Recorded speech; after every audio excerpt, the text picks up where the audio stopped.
It has been hit. Well, guys, welcome to a new Khuros campaign. This campaign is going to be taking place over here, as indicated by the lovely party marker, in the region of Canarok. Wow.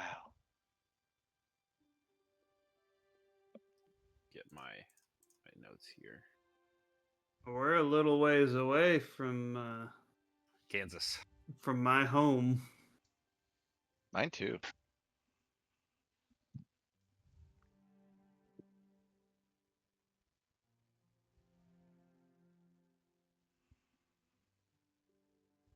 All right. So the region here in Canarok is a land of howling cliffs, thick forest, and a vibrant coastline. Simply surviving here outside the walls of cities is a feat. Cities here are often built like fortresses, full of trade and culture. The wilderness outside of these cities is filled with dangerous beasts, forgotten ruins, and loot filled dungeons. The adventure starts in the largest city within the region of Canarok, the city of Kedgao. Perched on the edge of the sea, it thrives atop tourism and is a thriving trade hub for mercenaries, adventurers, due to their constant need for supplies. Adventurers come far and wide to test their skills and try to reach promised treasure in and outside of the cities. The streets are bursting with would-be heroes and washed-up sellswords. Taverns overflow with hungry mercenaries, and guild boards are picked clean of any decent jobs. With so many chasing too few contracts, desperation hangs in the air. Our party is making their way through the city, at least a portion of our party, to the Frantic Fish Tavern. The tavern's a location where some of the last reputable guilds are holding open auditions for those desperate for work.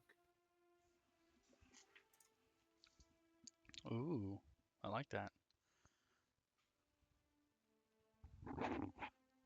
And we'll start here with. Who do we start with? That's a cool visual there.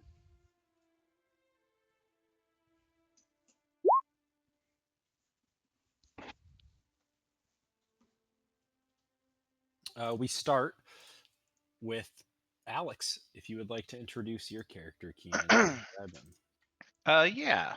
My name is Alex Finnegan. I am a human from Windsward. I attended the Severheight Collegium, I think is the name. And then due to some differences with another student, I was expelled. And I am now roaming the world for my own adventure. I desperately wanted to be a mage, but it doesn't seem like it's going to work out too well for me. I'm a very brawny man, wielding a sword, pickaxe, and shield. And yeah, I'm just very easygoing. Love to listen to people and their stories and that sort of thing. And yeah. In traveling with him, is it Earthier? Your yeah. Earthier. If you'd like to describe your character. Not my theer, but your theer. Got it. My I fear? thought it might have been. Not everyone's theer, just your theer. Yeah, so Black Dragonborn, rather stoic and serious. I'm not sharing my whole backstory like Alex over here. Very transparent, that guy. Like I tend to be the silent one behind him. Basic leather armor that's in a little tattered, not very well kept, and tends to had to also leave the same hometown. Just happened to be going through some stuff at the same time that Alex was, and thought it would be sort of dangerous to strike out alone. So found this other adventurer who was kind of down on his luck. So we decided to leave the same homeland together. And I tend to fight from afar. And this guy over here makes a good meat shield. It's stand behind him and go pew pew over his shoulder. Such meat, much shield. Cool. Well, Alex and Earthier, you guys make your way towards the Frantic Fish Tavern. All around, you can see empty job board postings. Milling about the town are just tons of other clear adventurers. They kind of size you up as they walk by, or wannabe adventurers, people who are dreaming of glory and loot and dungeoneering, but maybe haven't actually done any of those things yet. Quite a few of those here as well. It's kind of very trendy here, very viral to be an adventurer. So there is no shortage. All around, there's kind of like stands on the streets of people selling all types of adventuring equipment. Most of it looks like cheap knockoffs and like, scams for people who don't know better. Everything's marked up dramatically, and there's a couple suckers like paying 5 silver for a piece of hempen rope off in the corner. Suckers. And as you guys make your way to the tavern, you can see there's kind of a human bouncer outside. He just kind of looks you guys up and down. Just says something like, "You guys here for the tryouts? The guild recruiting event?" Well, that's the event of the night, isn't it? Yes, of course. I'm just going to need you guys to sign these waivers. He pulls out waivers, and it says, "I, prospective adventurer, insert name, will not cause violence in the tavern, and if I do, I will be financially responsible for any violence, mayhem, or spell damage."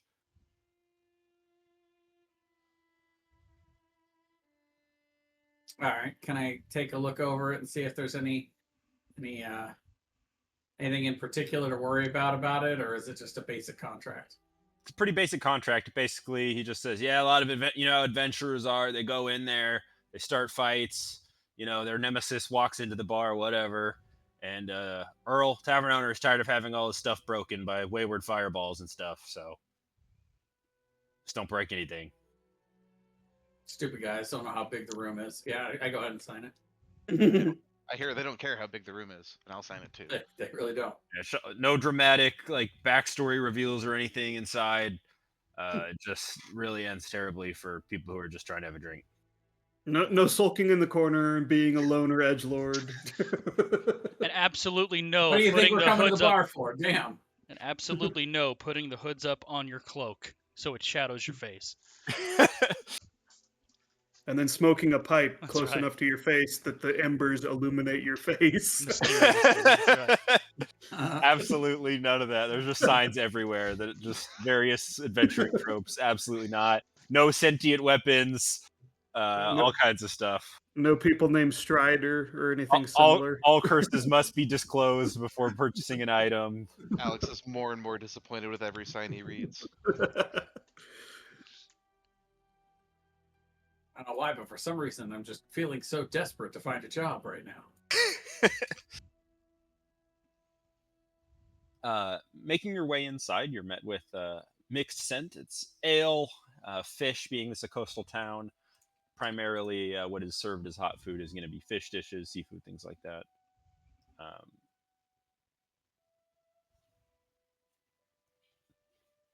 There's kind of two clear cliques or groups divided.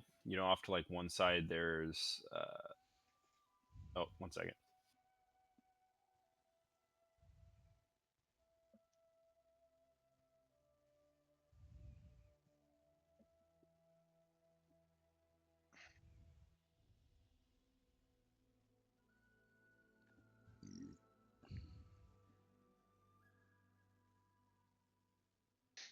Sorry guys, I gotta do the real life thing. Give me 60 seconds. Yeah, it's all good. You can take 70 if you want. I'll give him. How's 65. everybody doing? Good.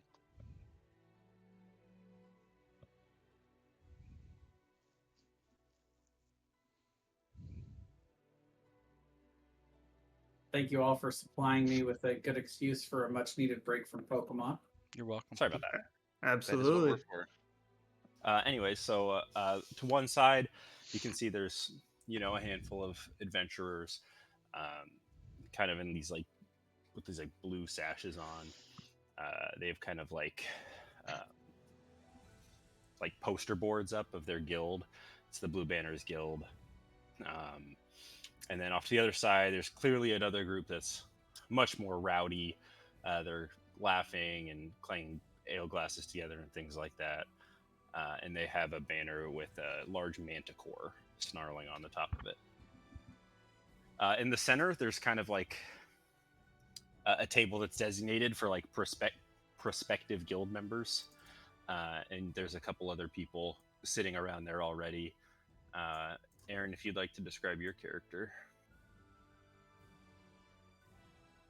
Okay. There's a map here, but that doesn't mean there's gonna be combat. So Of course not. We signed a waiver. Of course, there wouldn't be combat. So my character is to someone who didn't know better, she would probably look exactly like a tiefling. Jay, if you're actually if you're from the enclave of dragons, then you He is might not. know. Okay, then you might know more specifically. You might not, but looks kind of like a tiefling, red skin, white hair. Kind of has not quite tusks in like the ogres or and not ogre, but like orc sense, but they kind of curl a little bit, but they're small enough that they kind of hide behind her lips. And looks quite physically fit. Broad shoulders, visible abs, kind of wearing baggy pants, and just I don't know what kind of, just a shirt. Has an ale. Probably spies you two coming in, and I don't think you would probably notice when she looks at Uthir, she kind of gets a scowl on her face. No art for Kijo? It's right there.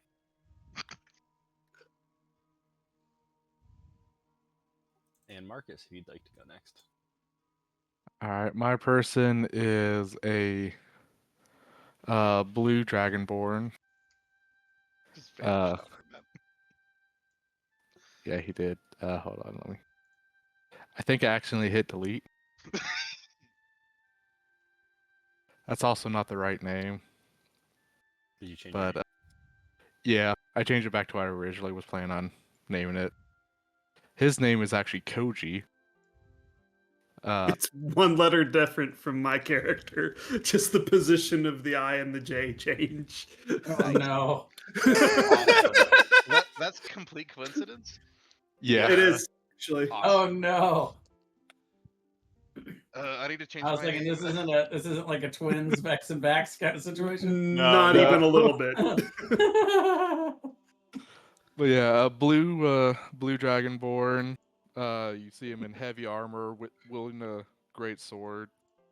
He looks kind of angry, I guess, and suspicious of everybody. And you probably just see him walk in with Kijo and No, we're Brian's sitting at a table. Oh yeah, I probably would have walked in afterwards, but probably sitting next to him, not really looking at either or conversing with either of them. That's about it. And Brian? Zivdira is a drow woman in high quality but worn and well maintained leather armor with some spider iconography in various places throughout it. She has a dagger and a short sword strapped to her person and a large case by her feet. And as Alex and Yorthir, is that not my Thir, but Yorthir? That's right. You got it. Yorthir approach, she would say to Alex, "Finally, man, please go get me a glass of wine. I cannot believe how long I've been waiting here for a servant." You say that to Alex? Yes. He's like there's this huge ripped guy with a pickaxe, and you're like, I'll you're walk like, the bartender. I'll walk up and I'll just plump myself down in the seat and be like, I agree, it has been a long time since I've seen a server here. and I'll clap this adventurer on the shoulder, like, you know what I mean? There are 3 other adventurers at the table. Not adventurers, but prospective adventurers. Obviously, much younger and frailer and inexperienced than all of you. Clearly, people who've never actually been on an adventure, but are hoping to turn that around today. And then I'll wave Yurthir and be like, come on, sit down. They're waiting for drinks, so we can get ours in on the same order, maybe.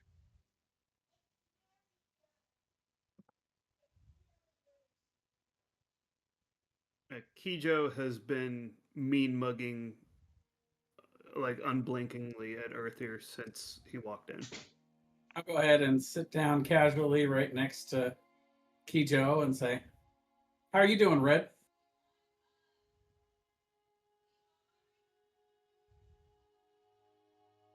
What does Kijo do? Start a fight.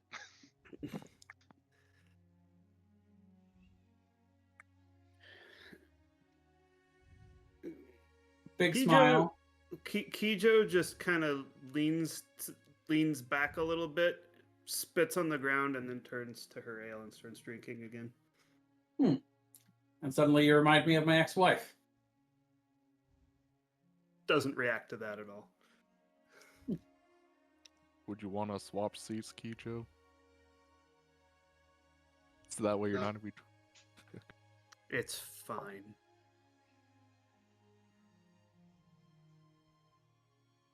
A realization comes over Zivdira's face, and she'll turn to Alex and say, "Man, I want to apologize. I forget that all men here are not servants. I'm still learning." Ah, no worries, no worries. We're all here for a good time, right? I am not here for a good time. Oh, well, I am. So, you know, hopefully you do have a good time, even if you're not here for it. Hmm.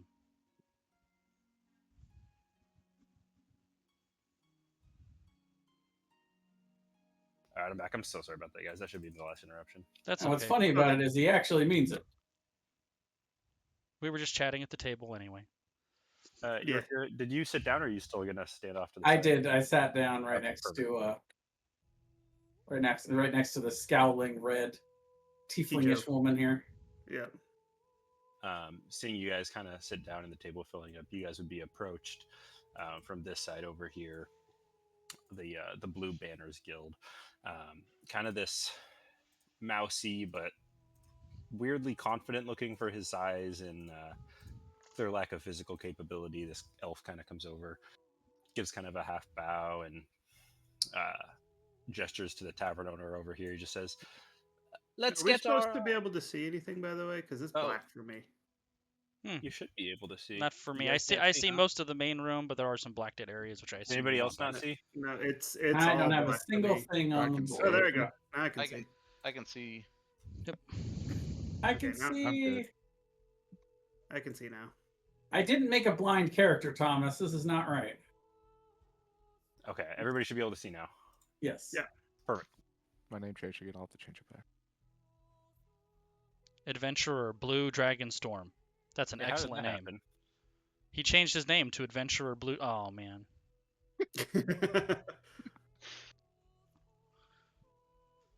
You guys are approached.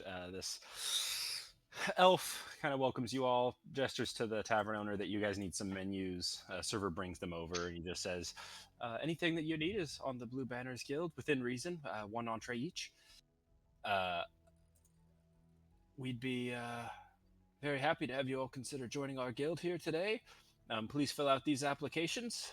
It's got kind of an overview of your skill set. You know, there's a you can rate. There's a self rate, strengths and weaknesses portion, standard things. And we're happy to work with you. We're a licensed adventuring guild here within the city. We have a union. Our contracts are very favorable. You know, there's medical benefits for potions, healing, even resurrections, depending on what insurance plan you want to look at.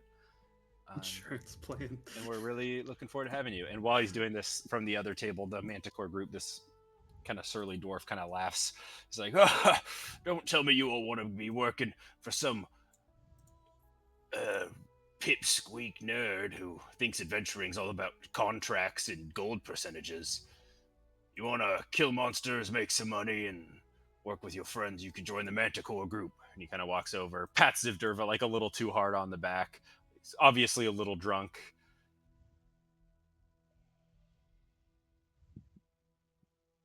And the other guy, Quintus, is kind of like, well, yes, the Manticore group has had some successes, but their lack of cohesion, I think most people are looking for a steady job, a stable income, those type of things. And Tiger's like, "Fah, we want glory and blood." Alex perks up a little bit at the mention of glory and blood. Kija, who's kind of just been like leaning back in her chair, is gonna say, "Does either one of you want to fight? Like just for fun, you know?" Quintus, the blue banner guy's like, "Well, if you, I'll have you know that when you came in, there's a waiver." And Tigus goes, "Yeah, let's fight." All right, let's go out front and fight. Yeah. All right. Yeah. I'm gonna go out front with Alex him. gets up and follows him out. Come on, R3, this is gonna be good. And Tigus would I'll follow walk Kijo. outside.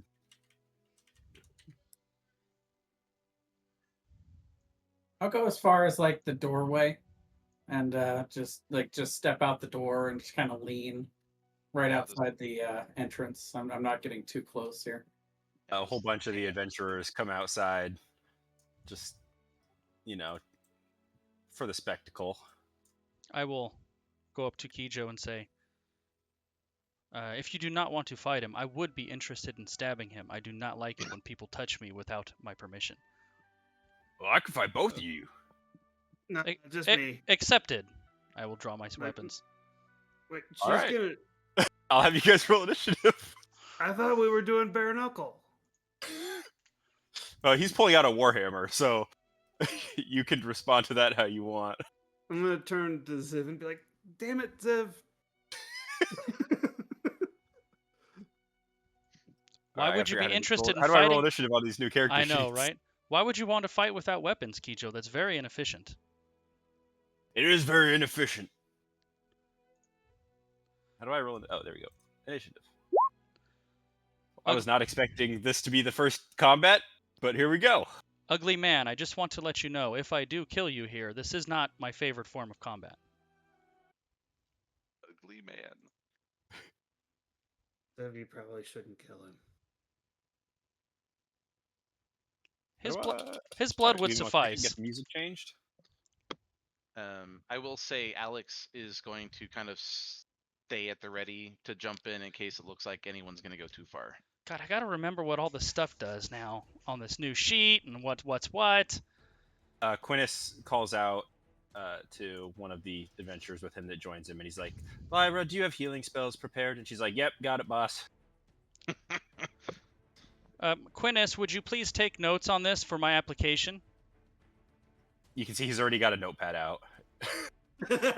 See, that man, Kijo, is efficient. Oh, is everybody everybody getting in on this? I'm just rolling in case something happens. Okay, Yeah, okay. you know what? That's a good idea. I Just don't want to be left ready to out of go. I don't want to be left out of the first initiative of the campaign, even though I'm just gonna stand here leaning against the door. Sneak attack. Well, Ziv, you're up first. All right, I'm trying to remember how these all work, so I will. Yeah, I'm a little rusty too, so we're Well, all. also because of the weapon mastery stuff on there, I'm like, Yeah. crap. All right, so I think if I use my short sword, which has Vex, and I hit, I would have advantage on the other attack with my dagger. Correct. When you make the extra. Yes. As long as you deal damage when you hit. Correct. Yeah. All right. So that would be this. Nope, that won't do it. That will not do it. All right, and then I will make. You know what? I remember reading on exactly how this works too, and now of course I don't remember it because Nick means it doesn't take a bonus action to attack with your second weapon. So But regardless, That's gonna hit. So Nick lets you make an attack as part of the initial attack action, but you can only use Nick if you are wielding light weapons, 2 light weapons. oh yeah, I'm a short you- sword and a dagger.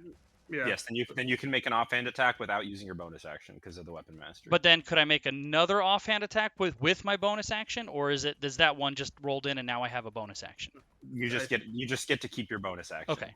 All right. Yeah, that's That's So pretty it's- strong for a rogue, though. Yep. There's lots of things you Yes, can do. exactly. Because rogues weren't offhand attacking because they want their bonus actions, so Correct. they fixed that. and now 2 damage. I do not have anything to actually do with my bonus action quite yet, so that'll be me. Excellent. I'm going to skip everyone that I don't know that's Actually, involved in this combat. I'm so gonna if go I'm going there. to skip you and you want to do something, just say something. Kijo. Is he facing Ziv or is he facing me right now? Well, Ziv's kind of above him, so he's kind of doing like a side stance. So he's Alright. facing Ziv, but he's kind of has his body positioned towards you. I'm not gonna flank him because I wanna. I want to fight. I don't want to just. I don't want to cheat. I Yeah. want to fight. So I'm gonna try to punch him. That's gonna miss. That will miss. I'm gonna flurry of blows. I'm So you guessing get- one hit. Is that 2 attacks? Yeah, flurry of blows is 2 attacks. And yes, that is 1 hit. 4 damage. So he kind of gets a little nick on his side from the dagger, and then you come across the top. Kind of dodges out of the first few blows. You manage to crack him one time really good across the jaw. He kind of spits out. At first, what you think is blood, but then you realize it's just ale that was left in his mouth. Mm. And he will turn, and he's going to attack Kijo since you did more damage to him. Oh, that's whispered. Do that. These fights are gonna go so slow while we figure all this stuff out. A 12 is not gonna hit me. I'm pretty sure. Action surge. Where's my AC? Wow, I don't terrible rolls. I don't think either of those will hit. That neither one of those hits me. Wow. Yeah, you probably have like a 15 or 16 AC already, right? 16. Ziv? I have no opposition to cheating whatsoever, and I will move to flank. You have to start your turn to be flanking. I'm if I aware. always remember. Okay. 20 will hit. For 8, and now I would have advantage on my offhand attack because of what is it? Because of Vex. Yep. I just want to make sure I'm getting the terminology right. Oh shit! I do have Cool. sneak attack on that, So which I didn't check. So fine. I'm just gonna roll 2d6. You can also just click the crit damage button now. It doesn't automatically do crit damage, which Oh. is nice. Hold on, ignore those. Hold on, crit damage. Okay, 3 plus 7. There's the damage. So 10. So you did 18 total. Massive cuts, and he's suddenly not quite so enthusiastic to be where he is. Kijo? Is he turning to face Zev? You are flanking, so you get a +2. Okay. I'm moving over here. Very honorable. I want to punch him in the face. Oh! All right, flurry of blows again. 15 will miss, 7 will miss. Really? Wow. I am rolling like dog shit, dude. Swing at Ziv, 23 Yeah. for 7 bludgeoning. Ow. He will action surge, do it again. 10. Oof. Nope, that doesn't hit. How much was it? 7? Big crack with the warhammer right across your chest. He kind of knocks the wind out of you. Does it have a weapon Is it- mastery on there? Is he using it? You know what? That's a great question. Thank you for. If he's bonus for your action fighter, I assume fightering, he would have it. I assume on that. Warhammer is push. So it would literally. He's not knock going to me back. push you. Okay. You can push a creature up to 10 feet away from yourself. I do like the weapon masteries. They're kind of neat. I dig it. Kijo? I will move to flank. Oh, sorry, Ziv. My Kijo. And I will short sword attack. I like that you're trying to flank and Kijo just will not let you. 22 will hit. It's the 5 dance. piercing, and then Very honorable. offhand attack with advantage. 16. 16 will just hit. Hold on, I gotta see, did it add? It did add it on there. So that is the sneak attack and the dagger. So 6 total damage on the second hit. So Starting to 5, look rough. 5, and then 6. I'm learning the character sheet. Kijo? It is a much better character sheet. It's just learning where things are. Yep. I attack and miss, but I move over here. Kijo, we will have to have a discussion after this fight. This attack will be at Kijo. 14. No. He Wow. just is not into this 2v1, so it's not really trying hard. And Ziv, you're up again.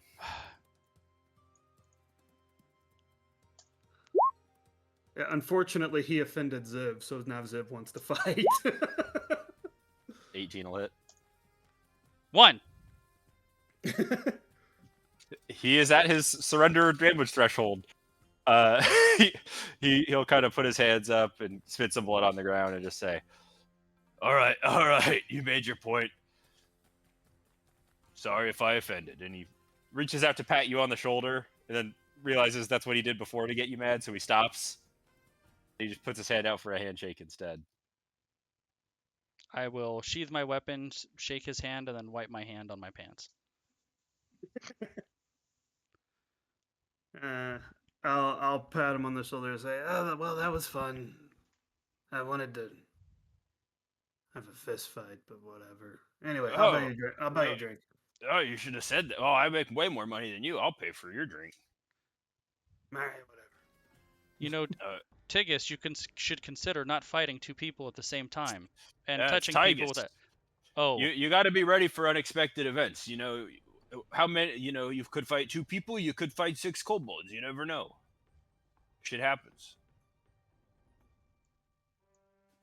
Kijo, that man is not very intelligent.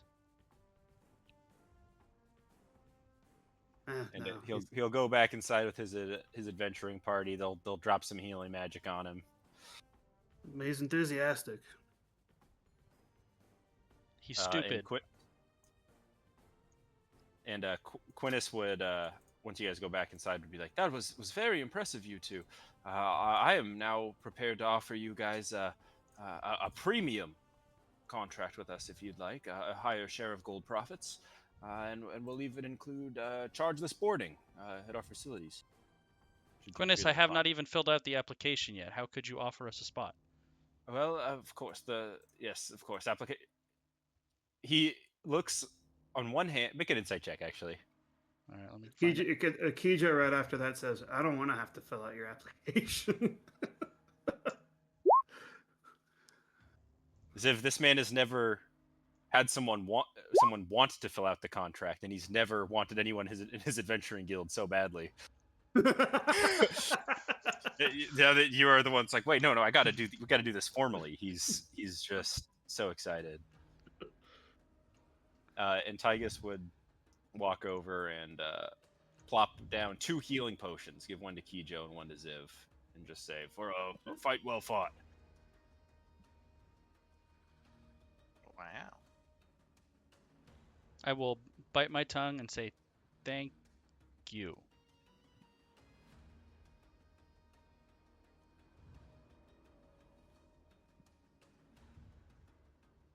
And I'll drink the potion.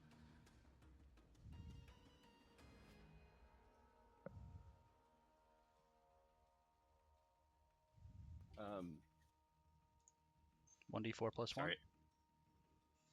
For what? Sorry. The potion. I think they're 2d4 plus 2, unless I believe so. wrong.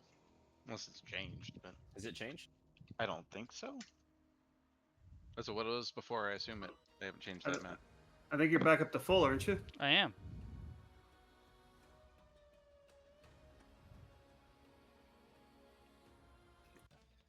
And he kind of goes back to his table, leaving you guys alone. The younger kid adventurers kind of go over and start talking to the other adventuring guilds, kind of trying to hear about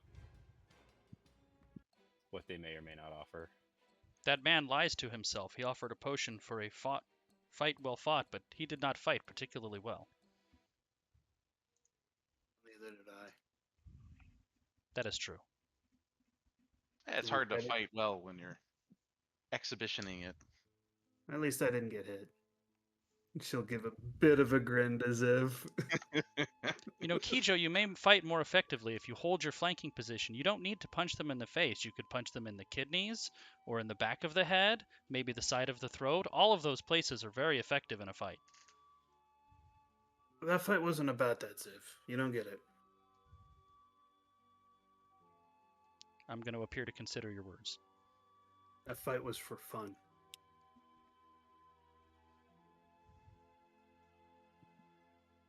I will start filling out the application. It's pretty For basic fun. stuff. It's like list your adventuring skills in order from, least potent to most potent. Strengths, weaknesses.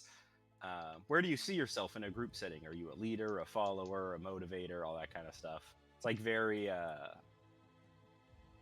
what's the word I'm looking for? Like corporate, like Where do you see synergy. yourself in 5 years? Yeah, exactly. Tygus over here is just like, no applications over here, just sort of a vibes thing.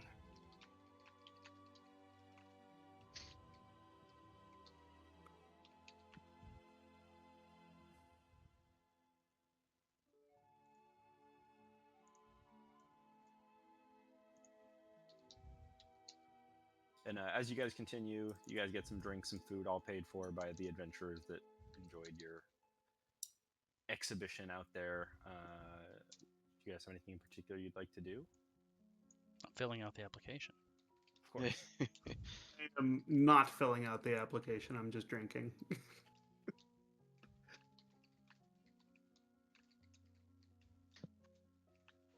I'll probably get like, I don't know, one drink in. For like, so guys, I'm Alex. This is my buddy Earth here. Who are you? What do you do? Kijo, I punch people. Sweet. Alex is gonna pull out a notebook and write that down.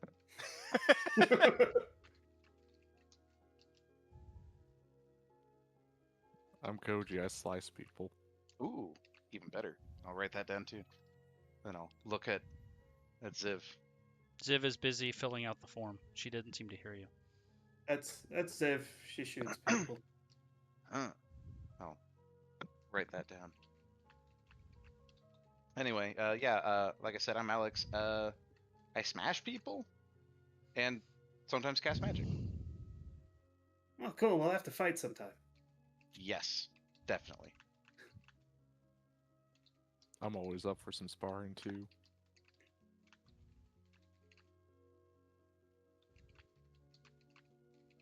And then I kind of turn a little bit and give Uthier a side eye expectantly. He side eyes you back and just kind of shrugs. Okay, I don't care what he does anyway. That's not very nice. I will roll up the scroll and go give it to Quinnis. He takes Your it. theory, are you from the Conclave? He takes it Or and Uncle. he's very impressed with it, and he says, "Well, I'm prepared at this point to offer you and your friends a premium contract for any adventurers that the guild arranges commission of. We do take a split. Usually we take 40%. However, because of your exceptional skills, we're prepared to reduce that to 30. Insurance, health insurance included." Where is this offer? Pulls out a standardized contract. It's like 8 pages.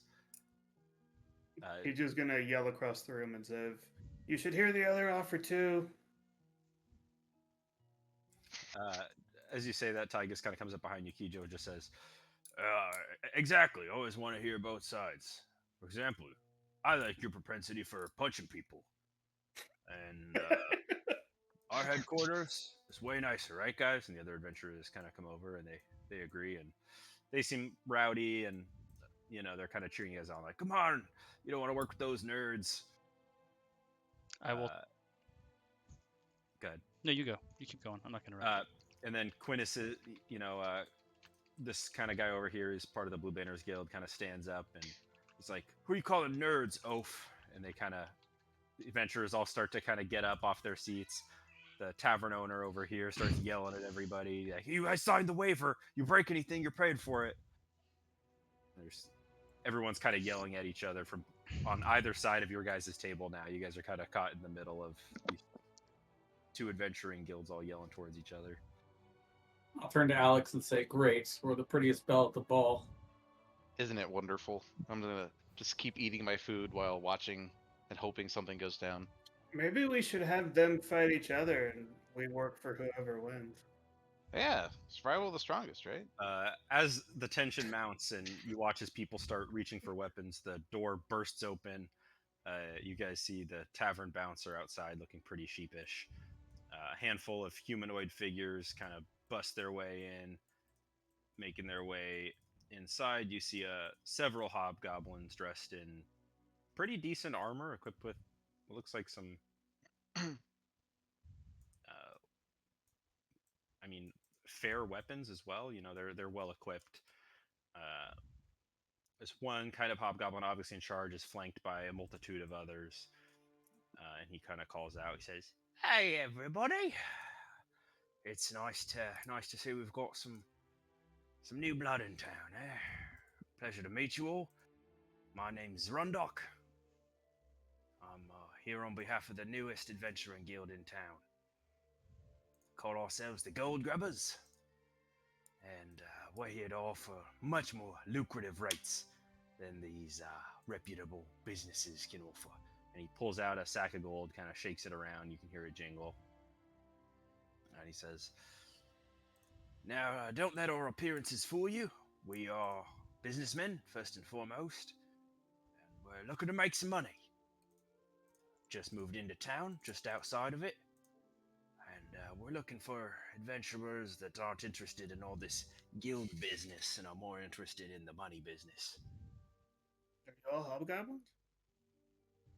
Not all of us, but primarily. We were a tribe of hobgoblins until the big boss said, "Hey, it's time to move along from our home. A bit of nasty business going on, trying to set up a new life for us here in this beautiful region." Are they all men? They are all men. Zivdira has no interest whatsoever and will start talking to Bicus. Pass.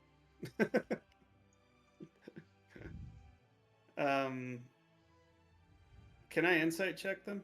Yeah. Nah, 9. Not that good. We're not looking to make anybody sign any contracts, but I think you'll find that whatever these two groups can offer you, it's going to pale in comparison to what the big boss is. And he kind of emphasizes his point by throwing a handful of gold pieces onto the ground and just says, "If you're looking to meet with us, not too far outside of town, about a day's ride west of here, pulled up in the old church of Varsum. It's been abandoned. We've gone ahead and set up camp there since, well, everybody here gives us nasty looks walking around, you know. We get it, we're hobgoblins, but it's a legitimate business opportunity. And even if we're not necessarily welcome in the town, we're happy to recruit the townsfolk. Just come on out whenever you're tired of making these piddling coppers."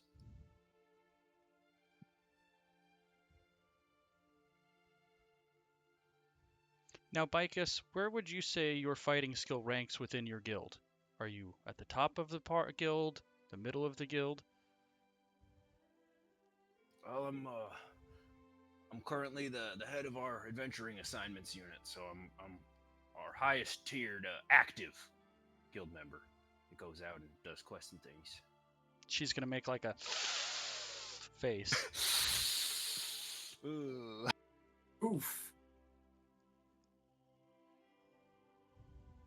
Well, thank you for your time, Bicus. Just keeps on getting the name wrong. I'm gonna lean over to Ziv. Did you ask about the pay? Why? Because money matters. Money does matter. Zondrak calls out, he says, Listen, I if know you're looking at... I'm Oh, okay, whispering. sorry. Zordok just says, "Hey, if you're..." He overheard your conversation with Tygus. He goes, "If you're looking to fight, I'm right here. I'm ready for a sparring match."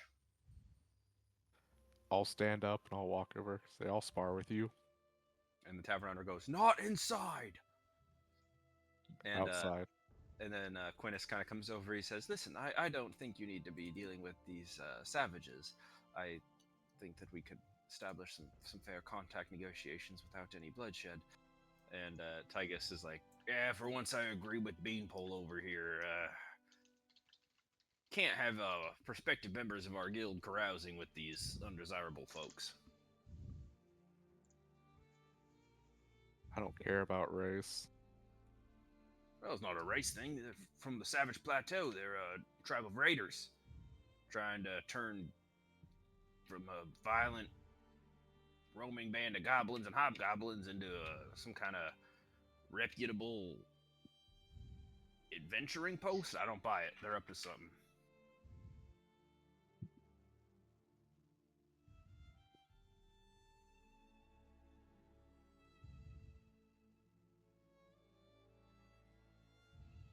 But Zrondok would totally walk outside, and he would invite anybody who wants to watch. Most people do not want to go outside and watch this. They're actually kind of more concerned with staying away from all the hobgoblins. Alex wants to watch.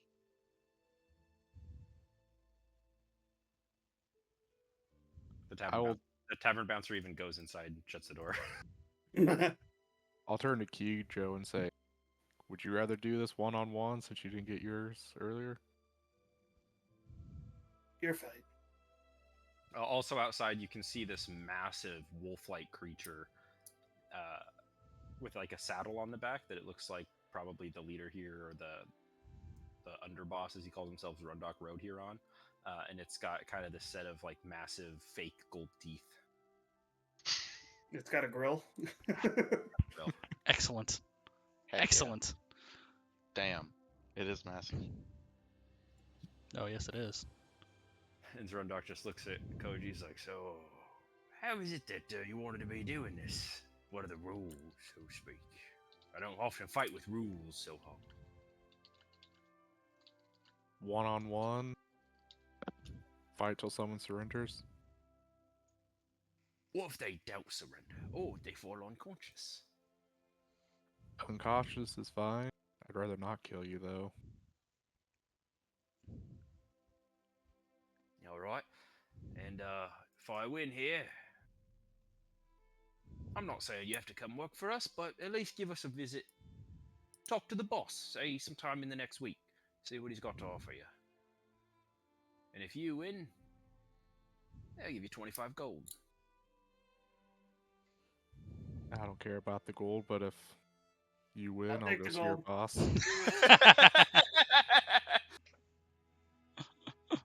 Alright. I'll even give you the first hit. We can roll initiative. Not sure if I'm getting the first hit. I will trade my initiative with Marcus's. Hey, you can do that now, can't you? Yeah, I have the alert feed. Oh, that's what the alert feat lets you do now, huh? Mm-hmm. That's kind of cool. It lets you use your proficiency bonus in your initiative roll, which is why I have a +5 to my initiative. And it lets me trade initiative with someone else who's willing to trade.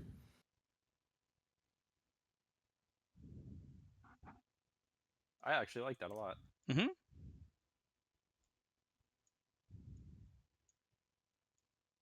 So in Draw Steel, Matt Colville's RPG, initiative just goes by team. So your team, the monsters get a turn, and then you guys get a turn, and you just have to decide who's going to go next. So you have to like strategize, like, I want to go not this turn, I want to go next turn. And so I kind of like that, but I don't think it would work very well in D&D. Yeah, Alright, D&D's Koji, not built for that. Yeah. you're up. Because there's no action. Alright. It's just you go, the monster goes, you go, the monster goes, you go, the monster goes. 21. 21. Ew, sheesh. Yeah, that'll hit. 10 damage. Looks surprised that you hit him that hard. He's like, "Oh, Oh shit. Bad.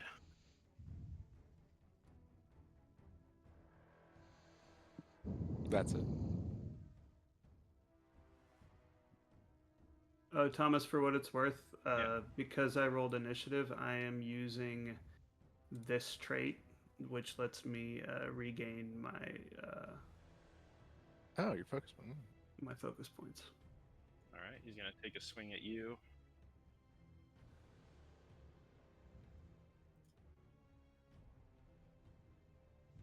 Yeah, that'll hit. Woo! 12 damage.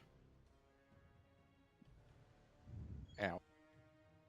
And the hobgoblins here start kind of yelling and cheering in Goblin. And if you don't speak Goblin, you don't know what they're saying, but just, various things. They're like, yeah, kick his ass. All attack. 11. 11 will not hit. Then I'll use Grace to do ability modifier, so 3 damage. And then I'll use action surge and attack again. Nice. Oof. Another 3 damage from Grace. Is there any limit to the number of times you can use weapon masteries or no? I don't think so. Mm-mm. No, I would say in the weapon mastery itself, like Nick does, I think. Yeah, you can only use. But yeah, that's it. Does a 16 hit? No. Okay, your turn. Really? Your AC's higher than a 16? Yeah. He's got heavy Oh. armor and you. Yeah. Jeez, I can't roll for crap after that first attack, so 3 more Why damage. is your armor class so high? Because I have the defensive fighting trait. Mm. And I spent all my gold to buy Splint Mill. Almost all. And I'm going to use Second Wind. Okay.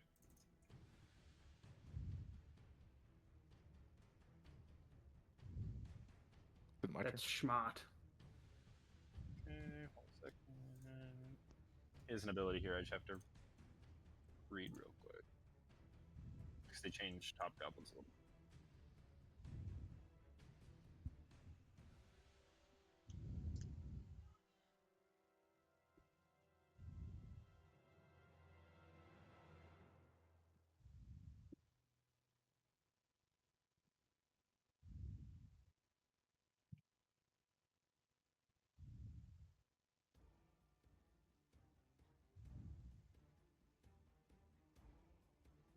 Okay, so he's gonna attack again. 18. Yep, that hits. Yeah. Okay, he can't actually use that. 7. Alright. And Koji, There you go. 22 will hit. for 8. He's looking pretty hurt. I'll use Second Wind again. Make an intimidation check to see if he surrenders or not. Can you second wind? Okay. Yeah, I have 2 things for it. Wow. 12. No, he's gonna attack again. That second wind was big, though. Yeah, I took him Close. back up to max. That misses. All right. At that point, would it be third wind? Right? But what about we already had second wind? Oh, finish him! 18. You're aiming for like. Would you? That's a good question. Would Koji aim for a vital spot, or would he be trying to wound? I would just be trying to wound here. I wouldn't be aiming for idle spot. You spot for this make fight. an attack trying to hit his shoulder, but he dodges the wrong way, and your greatsword goes, instead of hitting like the side of his shoulder, it goes straight down his collarbone, straight down into his stomach chest area, and he just like half banana peels Oh, shit. and dies right here on the tavern steps. Did that go over his max? No, but he was very close to death anyways, and I think it makes narrative sense that on a crit where he's already super low. The DM ruling, he died. Gotcha. Fair I enough. say you, he did. That's too bad. Kind of like half lean in to Kijo and be like, "Is that normal? Do you normally do that?" And you can see now as Ijo is already getting into a fighting stance. you can see now the hobgoblins and goblin are they're all looking around, not really sure what to do. Some of them draw their weapons, some of them look confused. It's very tense. Some of the adventurers kind of start to come over here, but then they get into an argument. So as there's like a secondary fight about to break out between all the adventurers inside. I will sheath my weapon in trying to show him that I'll say I did not mean to kill him. He dodged into the attack. Make a persuasion check. Natural one. Natural one. 9.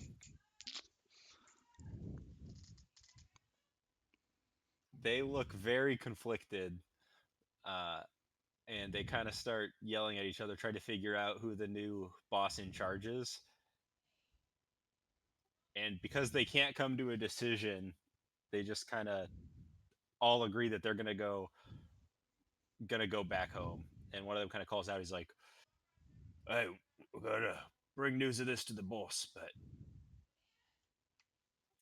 if maybe we'll be back to write this." Well, I mean, take him with you, right? Like, don't just leave him here. No, they're gonna take him. Okay, good. Hey, he said he would pay 25 gold if he lost. I was worried if you were gonna mention that. I would say he lost. One of them throws 25 gold pieces at you. Koji. Thanks. Not Kijo, those were the Koji. Yeah. And then one of them hops on the back of Gold Tooth and they ride off with the dead underboss. I'm gonna tell him to tell the boss that he fought honorably. One of them looks at you and says, "We would never insult run."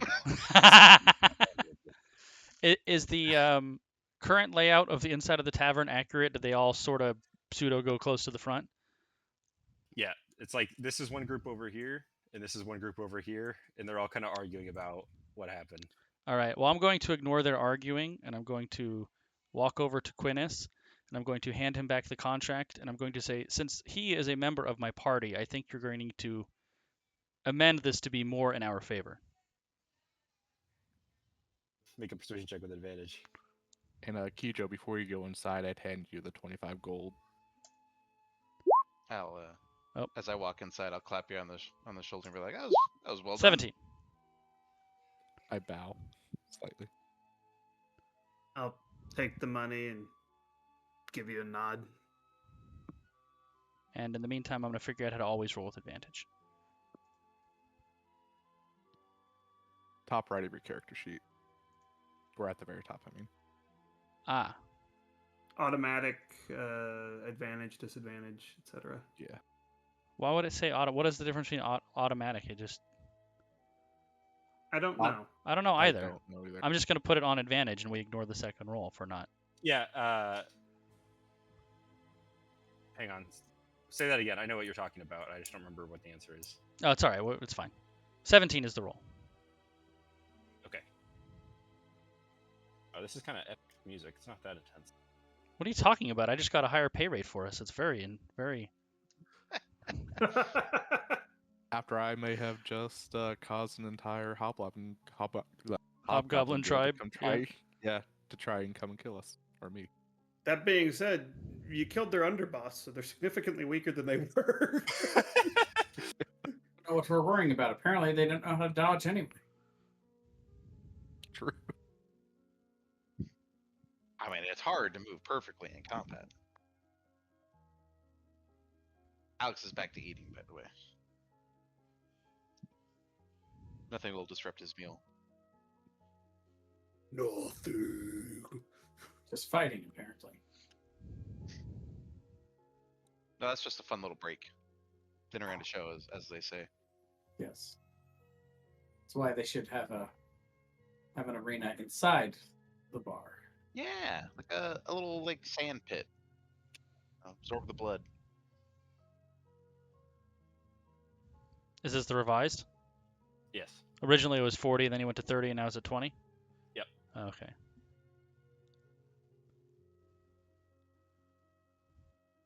I'm going to start questioning him on the nitty gritty of the contract. Is the stipend of gold per mission or just a one-time fee for signing on? It's a one-time fee, and then the 300 gold for medical expenses is also a one-time fee, but they will match whatever you put in. So if you put in 50 gold for like resurrection stuff, they will match that for 50 gold. Okay, well, I'm going to tell him he obviously needs to put that into the contract because it's clearly not here. He frantically takes out a pen and starts writing. He's just so excited to have someone as interested in contract negotiation as he is. Are there certified? Oh, never mind. It says certified. Never mind. And he said, and I'm going to have him amend the last clause to the guild and members of the guild have the right to terminate this agreement at any time with 30 days notice.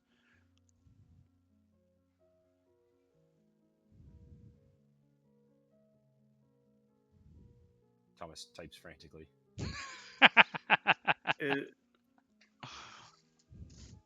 I'm gonna come just look over Zib's shoulder, and Kijo's gonna reach down, kind of like past Zib's shoulder, and point at the part where it says, "Loot and items found are subject to a 10% guild claim unless otherwise negotiated," and say, "We get first pick, right?" Kijo has an excellent point. We get first pick at the 90% of the value that we wish to keep. Certainly, if there's any disagreement, we liquidize, say, a magic item. We'll sell it for its value and split it that way. No, I don't want that. You'll have to amend this line. He goes Surely back. we could just like pay you the difference. He goes right? back. He goes over and talks to the monk, who seems to be like the lawyer. And they're talking it out, and then he says, "All right, we can remove the guild claim for loot, but we'll also remove the medical expenses match." No, we're fine with the claim. We get first pick. Well, see, if it's a magic item, we would need to liquidize it for gold to have a fair split. We can't, it's not like you can have the magic item for 9 days and we get it for 1 day. So why don't we amend the line to read, adventurers are responsible for providing to the guild 10% of the monetary value of the loot they accumulate during the course of said mission. We will need to liquidate nothing. We will just have to pay you 10% of what we claim during the course of it. That seems fair. Of what we wish to keep.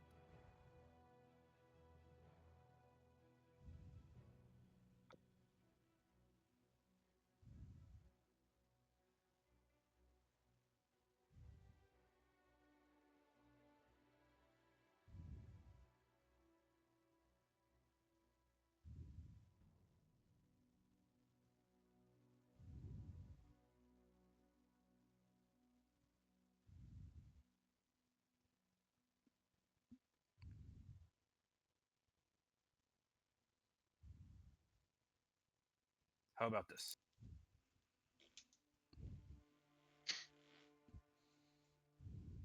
Define previous gems.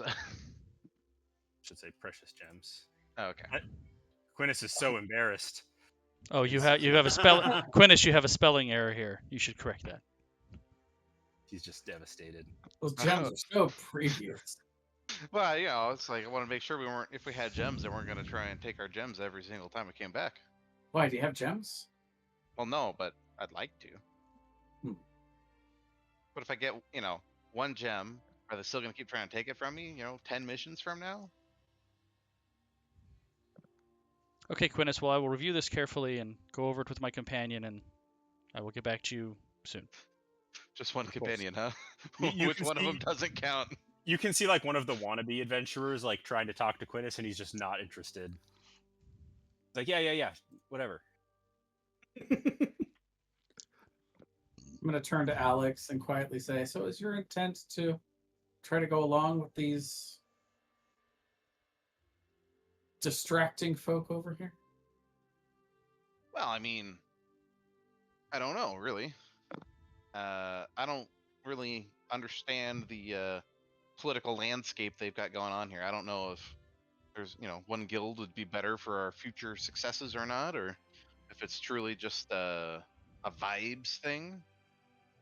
But the three of them at least certainly know how to handle themselves in a fight, so it wouldn't necessarily be a bad idea to try and hide behind them, so to speak. 3 more meat shields. You make a good point. Exactly. Then I stop taking all the damage. Well, you may still take much of the damage. Well, probably, but not all of it. That's the important thing. It's too bad that gentleman died so quickly. I was going to try to help him with that, but Yeah, I'll be honest. oh well. I suppose you can't help when something goes straight through their heart into their belly. That was an impressive strike. It was. Wasn't it? It was a very impressive strike. If he did that on accident, I'd be interested to see what he does when he's doing it on purpose. It was so impressive that I decided he was de facto killed. The man gave up on life. I was like, that's a lot of damage. That's a lot of damage. I will instruct the proprietor to bring me food and wine and then go back to the table. They will do so.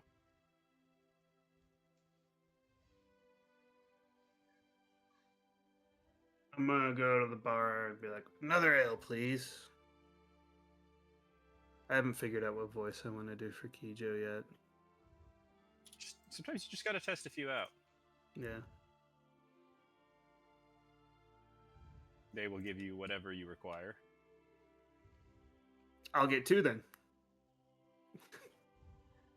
They'll give you Bring him back and sit next to Ziv. As you sit down, I will say, "Oh, Kijo, you teach me much. I keep forgetting I have to be polite to the men as well." You don't have to be.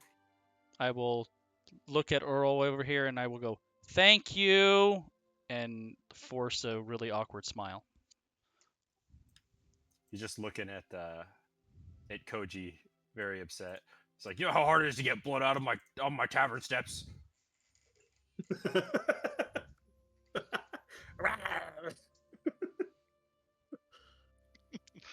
That was a very impressive battle, Koji. Thank you. If we ever have to fight, I will remember to move quickly and not let your sword hit me. That would probably be wise in any fight. Kijo's gonna just kind of begrudgingly be like, yeah, that was pretty good. Good hit. I have I'll negotiated. give it a small bow. I will have negotiated us better rates if we want to sign on with the organized ones. See, that was kind of my idea. With partially, I wanted to fight, but partially, if we showed off, we might get a better deal. Well, we did show it off. I defeated. Oh, I'm sorry, Kijo. We defeated that mediocre fighter that represents that guild over there, and Koji killed that very aggressive and arrogant man on the steps out there. Yeah. You say arrogant and aggressive. To me, you seem like maybe the only honest one here. Of the recruiters, that is. Not trying to insinuate that you're being dishonest.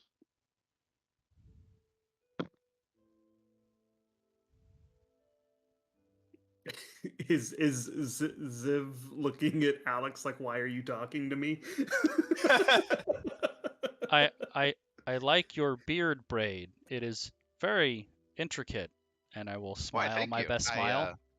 I worked real hard on it. I appreciate it. I bet you did work very hard on it. You should be proud of yourself. Oh, I do. I really, I appreciate your attention to detail. I'm gonna smile and nod as friendly as I can. Kijo's gonna kind of lean forward and kind of block the side of her mouth with her hand so Ziv can't see. And mouth, she hates you. I'll put a hand next to my mouth, but not blocking it from anyone else, and I'll say, "Really? Why do you think that?" I'll do the same at Kijo and say, "She doesn't even know me." I don't think he does know. I'm gonna do the same. I and block know. my mouth from Ziv. Say, Don't mess with the scary lady. Koji's a little frightened of Ziv.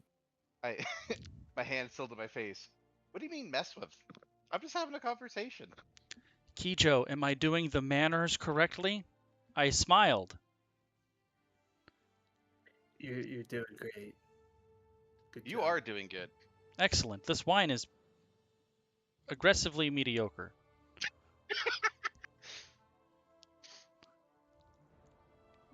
I like you guys. You guys are pretty cool.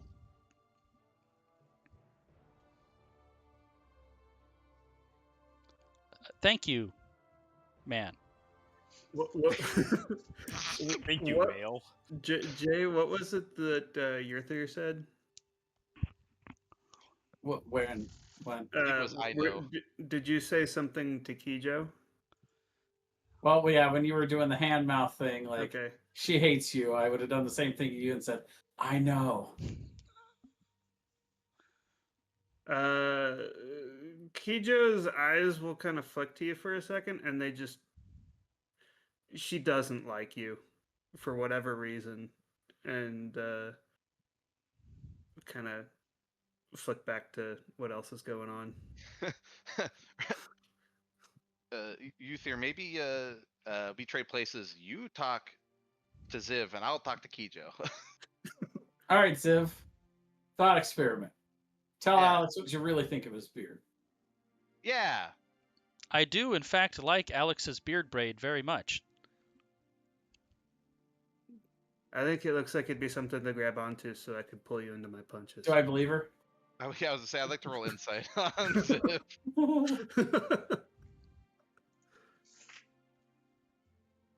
Oh, that's pretty good. A pair of 17s over here. Look at us. Yeah.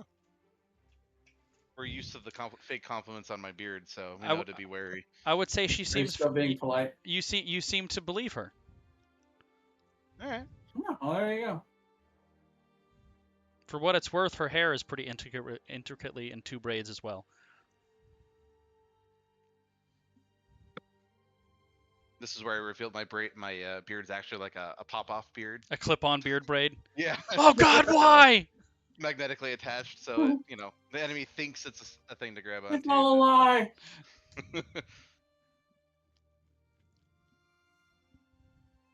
Well, the sun begins to set over the beach. The adventurers are kind of in a drunken stupor. Some of them start to shamble off going home, congratulating Koji and Ziv and Kijo for their fighting performances.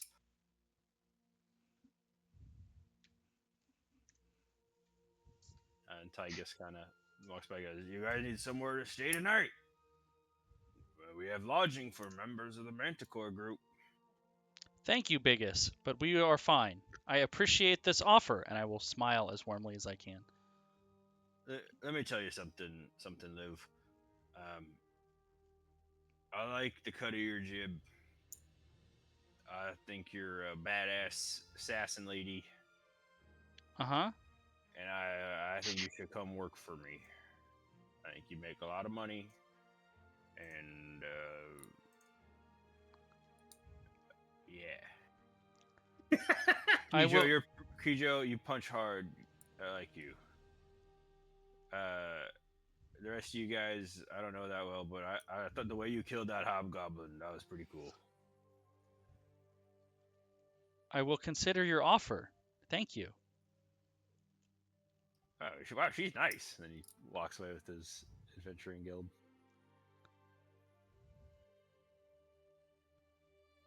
Kijo, are you sure we're supposed to be respectful to all men? When did I ever say that? I think he specifically said you don't have to, just like an hour ago. I'm very confused. I thought on the surface we were just not supposed to assume that men were inadequate, rude, and completely inept. I mean, in my experience, they are. So Maybe not on the surface, but I mean, you've seen more than just the surface with him a little.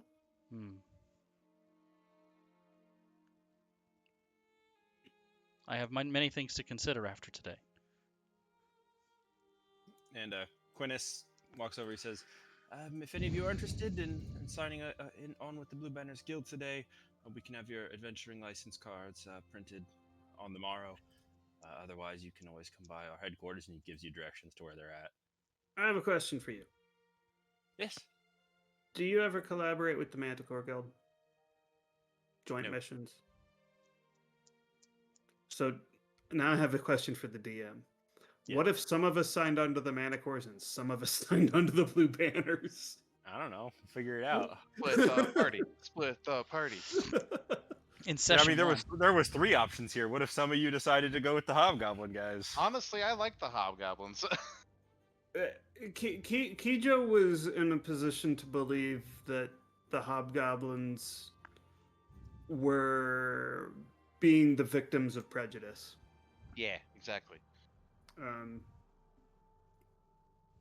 Specifically I mean, from Koji, apparently. It might be harder to join them now, but there is room for promotion now. There is an opening in the We corporate can structure. become underboss. You kill the boss, you become the boss. I will tell Quinnis that if they'll provide me and my companions lodging for the evening, it would definitely help us decide on whether or not we want to take on their contract or not. He tells you that they do have lodging, although it's not the nicest. It is suitable. Well, I suppose we'll keep that in mind as we review the contract, but thank you, Quinnis. Wow, you're doing a great job at seeming nice. Ziv's leaving a great impression on all these people. They're like, man, she's just the nicest assassin murderer. Stabs you with a smile. Well, companions, I did get us apparently suitable but not nice lodgings for the evening. Oh, that's wonderful. Thank you. Oh, And, the I tavern owner mean, says, of course, you two are welcome to join us, and I did include you in that offer. That's very kind of you. The tavern owner also says, hey, we got rooms upstairs. If any of you are needing lodging, it's getting late. Feel free to check out the rooms and see if you're interested in paying for them.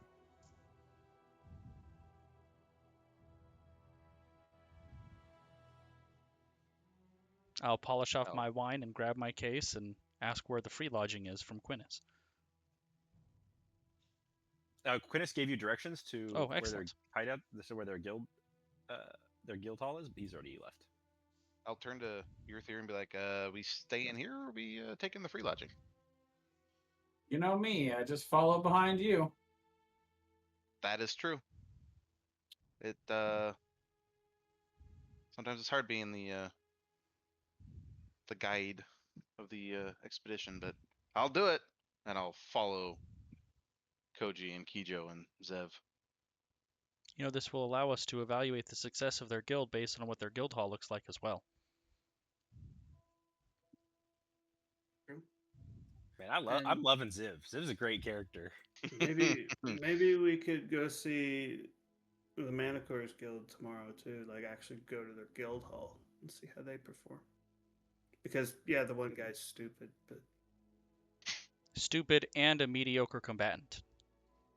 yeah, but if he's mediocre and we surpass him quickly, which might happen. Has happened. Were you not watching? No, I'm not talking about that. I'm talking in guild hierarchy.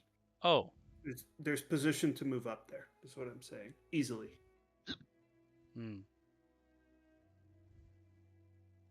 Is it worth it, though, to be high in the rank of a unsuccessful organization? If he is high in their hierarchy, I don't see how they could be successful.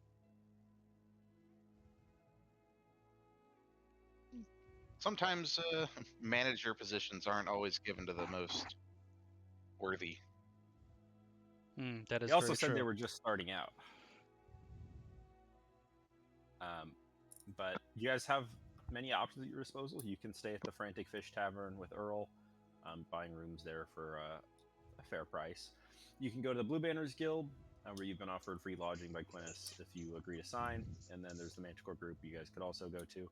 Or if you wanted to, you could take the day's ride out to where the Hobgoblin Underboss had said they were set up.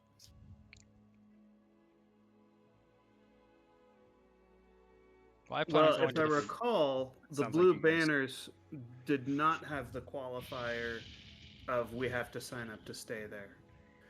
Ziv said, let us stay there and we'll consider it signing up with you. Sorry, you are correct. Yeah, they I think I read it as they offered us lodging for the evening. Yeah. Sure. You guys make your way down. It's not too hard to find. You guys make your way. It's kind of right on the shore, so it's kind of this large stone hall type building, 2 stories only, partially on the sand, partially on the stone walkway of the city. The waves kind of lap at the side. You know, when tide is high, it'll probably hit the sides of the actual stone building.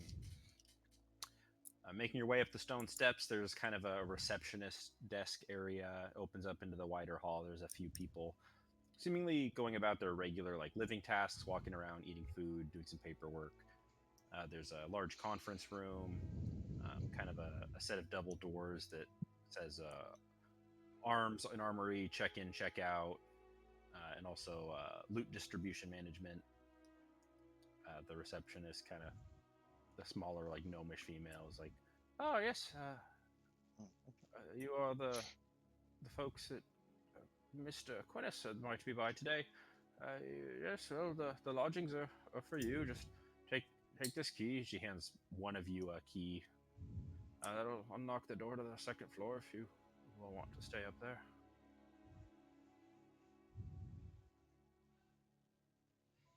All right, great. Thank you. I'll go where the thing is and unlock it and look inside. Sure, I'll just show you guys a map so you can get a visual of. That doesn't mean there's going to be combat. Challenge accepted. Last time it didn't mean there was going to be combat, and it happened anyway. So you guys are welcome. Kick the child. I can't see. Oh, you can't see again. I've blinded you. I need to. Mine's- Are you sure? Are you sure you can't see? I am positive. I can see my health bar and my name and nothing else. Now I can see. I'm assuming Jay can't see either then. Correct. I can see. Is this commoner old lady? Yes. She's the one that gave you the key. Where are we going? She points to this door over here. There's a locked door. They go to It's the lobby. locked. But you guys have a key. Upstairs. Boom. Woo. What's upstairs? So stop moving. I gotta get you all together here. Oh god, we're missing one of you. What happened? Right there. They're dead. Oh god. There's only 4 We of you. lost somebody already. I see I 5. see all 5. I see all 5. I see 5. I only see 4 of you. I don't see. Who don't I see? I'm the only one separated. Might be me. That might be it. I'm just 2 spots below Civ though.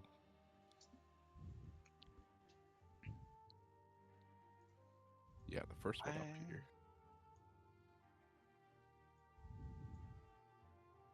So it's almost barracks like.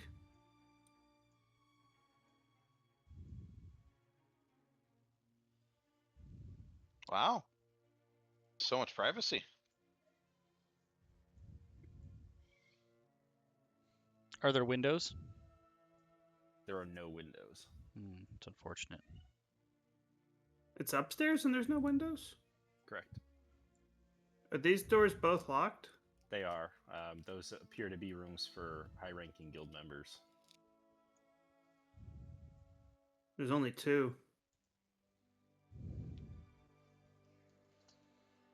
What Well, about these? they're From the lavatory. really high-ranking members probably don't even live here. Probably have their own house. Well, this will be satisfactory for the evening, I think.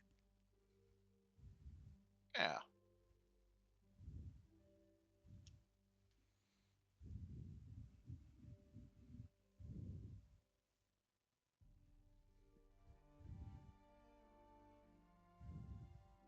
I'll ask Kijo if she wants to review the fine details of the contract that we've been presented. You can just give me the general rundown. You're so trusting.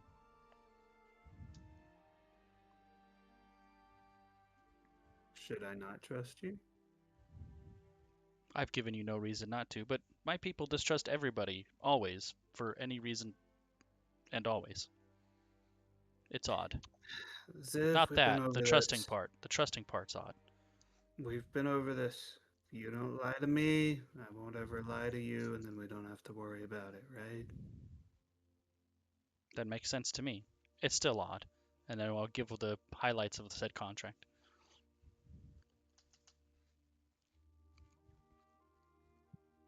Cool. Well, you guys can complete a long rest if there's nothing else you'd like to do. Before I go to bed, Yeah. I'm just gonna like peek around the corner and be like, "Good night, Earthier," and then I'm gonna go to bed. Roll my eyes, just laying across from Kijo, purposely positioning myself within eye line so she has to keep awkwardly staring at somebody she clearly hates. Nothing's more relaxing than sleeping in line of sight of a stranger on another bed. Yep. Best you could tell, Kijo, Earthier is unbothered by your whatever you got going on over there against me. If anything, you even get the idea that I'm either used to it or enjoy it. Okay. He's a masochist.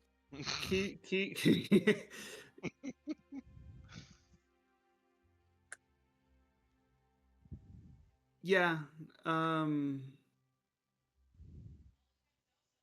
You know what, Jay? Make a.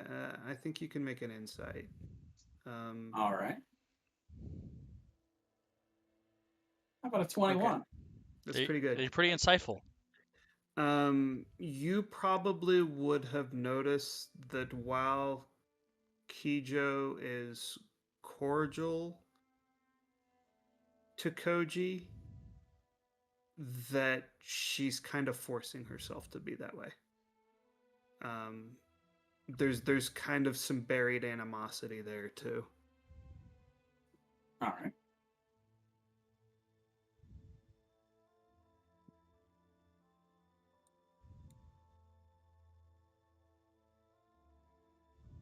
Cool.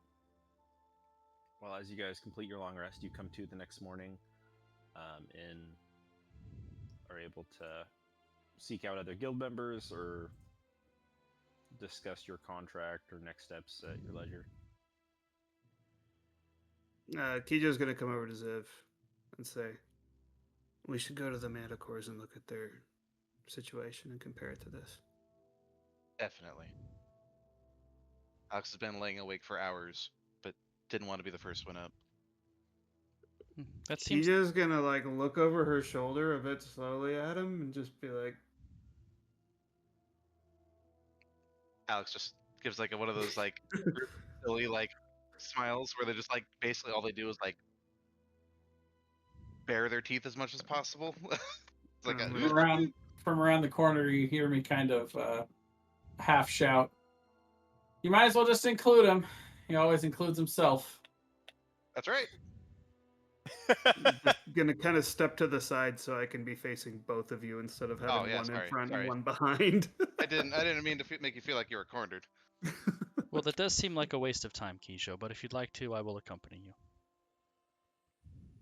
We don't know. These people are taking 20%. Maybe the other place takes less.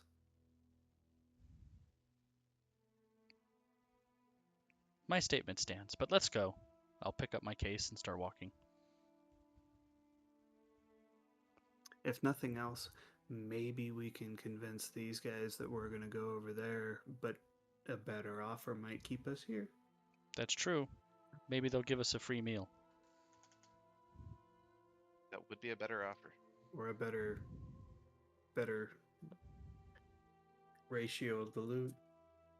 However, if their food is as good as Biovac fights, I don't anticipate it being very good. I don't know. In my experience, the better you fight, the worse you cook. So therefore, the worse you cook, the better you fight. I don't think He'll that just makes walk off, sense. having made absolutely no sense. I don't think what he Then said just- is at all accurate. No, it is. I promise. I have Don't think about met it too good much. fighters who are good cooks and terrible fighters who are also terrible cooks. I think you just made that up, Alex. Well, see, there. Is your Obviously beard you don't braid know too very tight well. No. See, I have a long family history. of And bad cooks? no, but one of my ancestors was in a party with someone that he said was a very bad cook.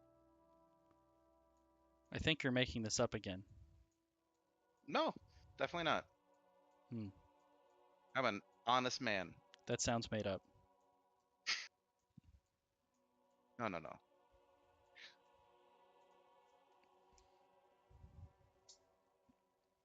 Well, as you guys make your way back downstairs, you're welcome to explore the rest of this guild hall or move on to other things. I think Kijo wants to go look at the Manticores place and see what it's like.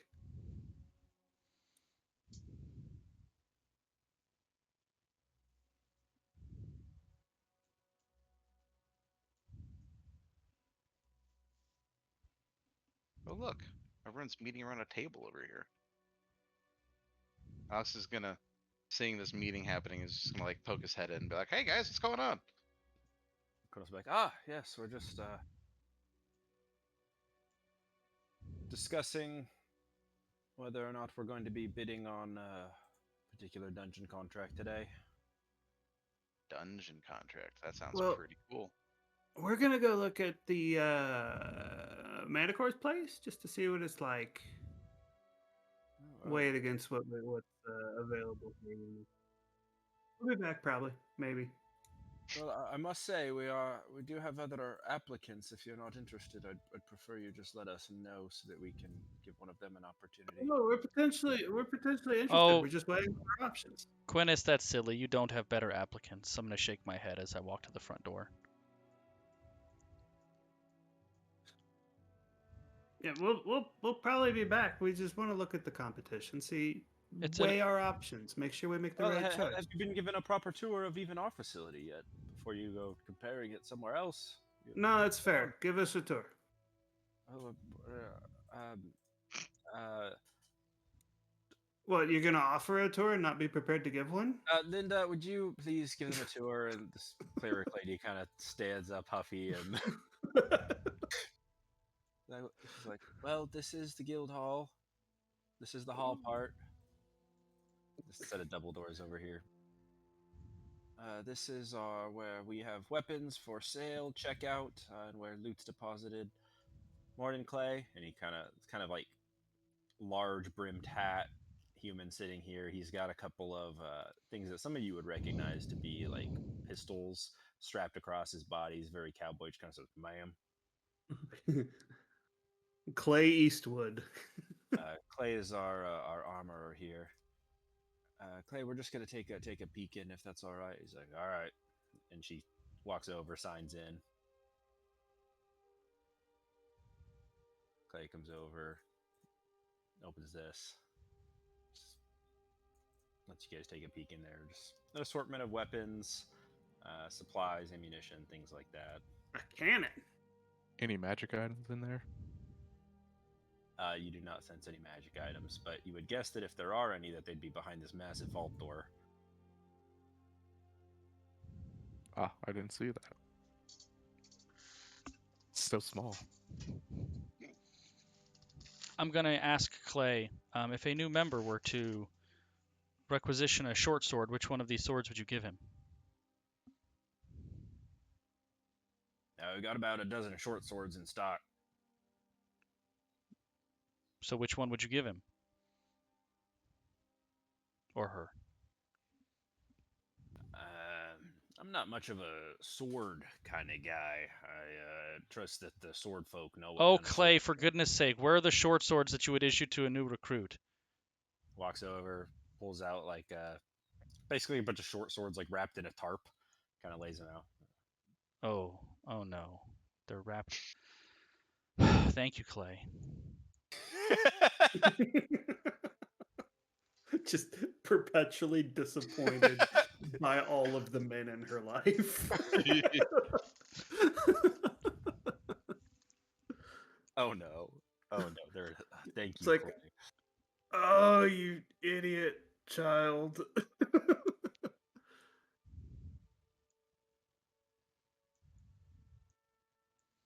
Clay's just like standing here staring at Alex, waiting for him to leave. So he can Oh walk yeah, in. sorry. I was Kijo, I how are you was supposed to kill? awestruck. How are you supposed to kill monsters with short swords that are wrapped up in a towel with other short swords? They're gonna be dull and nicked. She says, "This is just a supply closet. Clay is the key to it. I'm not going to go bother him again." Love supply closets. Well, we wouldn't want to bother Clay. He's clearly busy taking excellent care of the inventory of weapons that you have. And here's the kitchen. There's a couple menus posted up outside. A couple of cooks in there. Bathroom over here.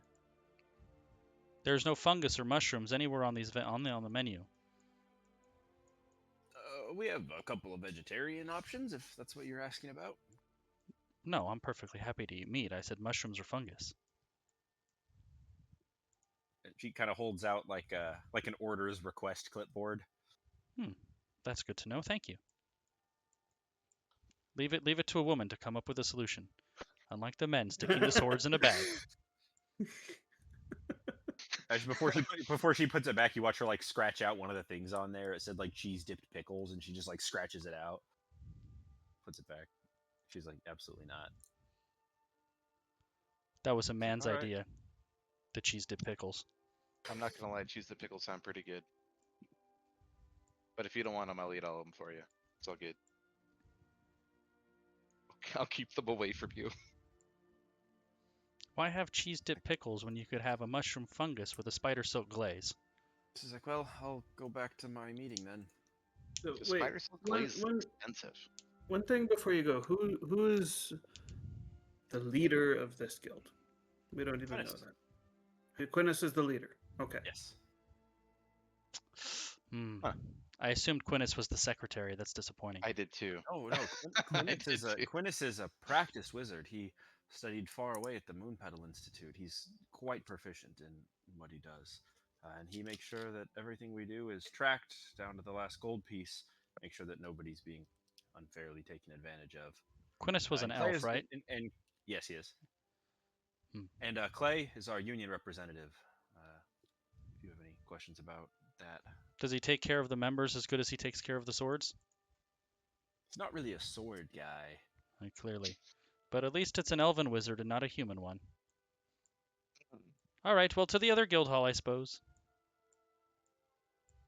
I'll give a small bow and say thank you to the cleric for a tour.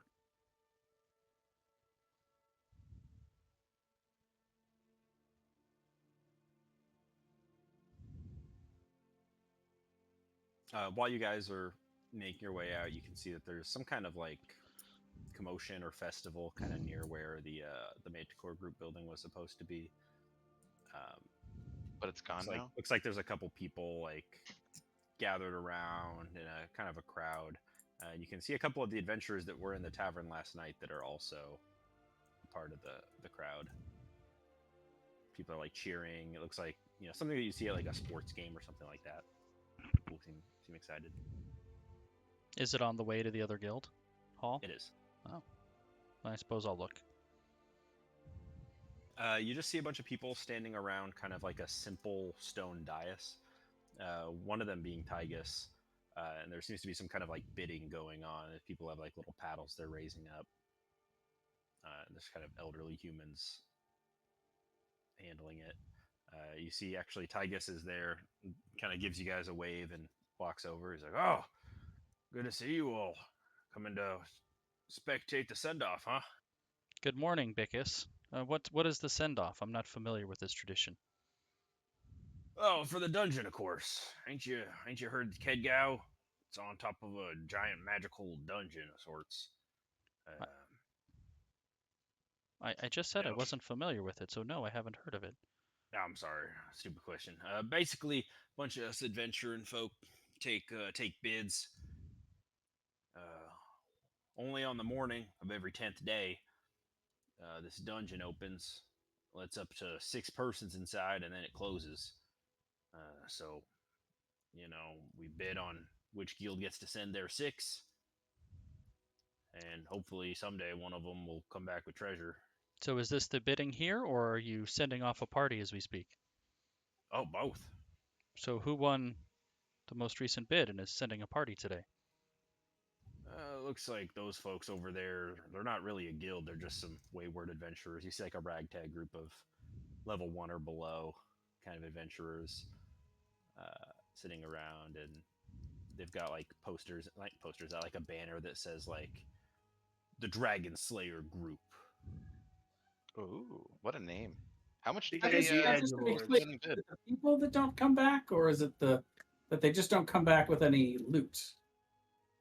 Oh, well, you see, the dungeon it's kind of magical.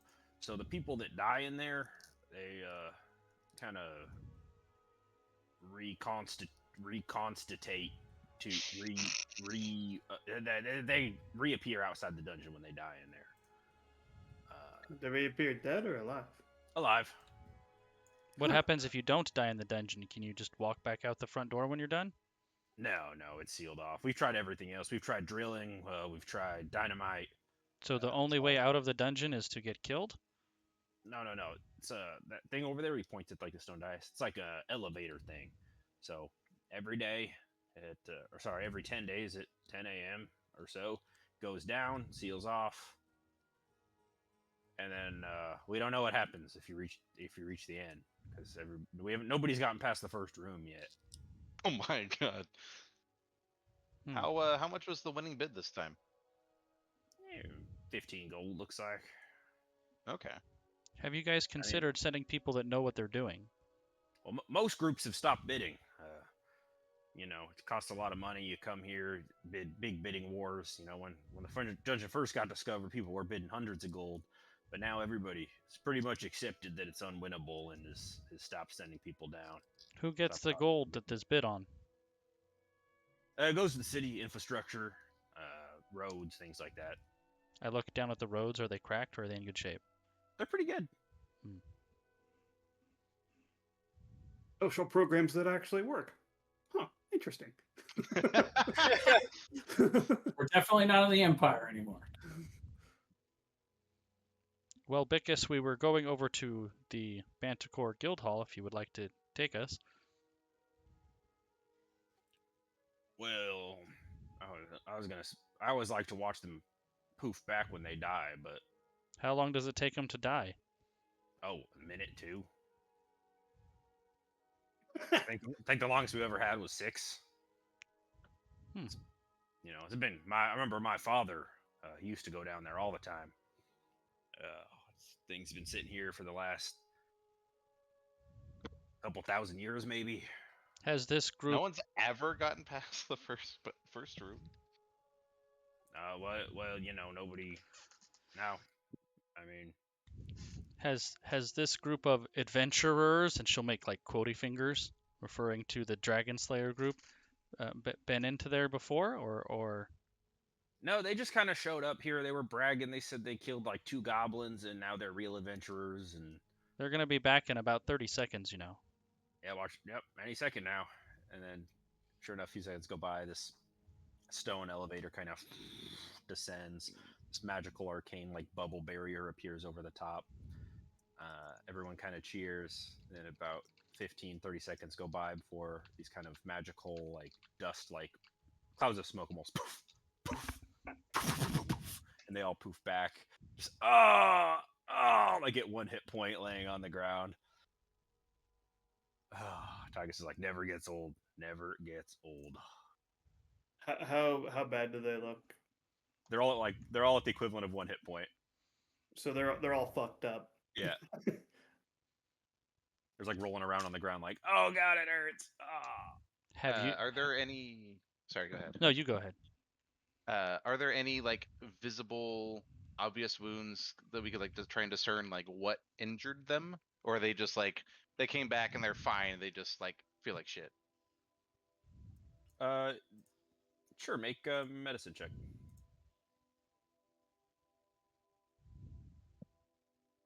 15's not bad. there's kind of like an armored fighter, and his armor's crumpled in the middle. Looks like obviously a very large impact bludgeoning force. Oh, goody. Two of them are like soaked, like drenched in water, like gasping for air. I'll hold up my fist in front of myself and like kind of line it up with the hole and be like, "Can I do that?" Your fist, it's the impact of his armor, his full set of plate, which is now destroyed. The fist would go from about, or whatever hit him, right? Whatever the bludgeoning force is compared to your fist, it goes from like the top of his shoulders down to his belly button. Oh man, his armor's okay. compressed like 2 inches inward. So yeah. So So the first room's got these two golems. One of them's punchy, the other one's watery. They do that. Tygus, I'm sorry, I keep messing up your name. Bigus, have you been in the dungeon yet? Oh yeah, plenty of times. And what's the longest you've lasted? 90 seconds. Well, I think that means we could last 120. Interesting. Well, wait 10 days and pay your fee, go on down, dry it out, I guess. I'll consider this. Anyway, let's see your guild halls for now. All right. And tell me again, who's the leader of your guild? Oh well, I'm the day-to-day owner, but it's owned by a noble woman. She's not an adventurer or nothing. She just owns it, you know. I'm gonna raise my eyebrows at Kijo, or at Ziv. It is a woman proprietor that makes me a little more hopeful.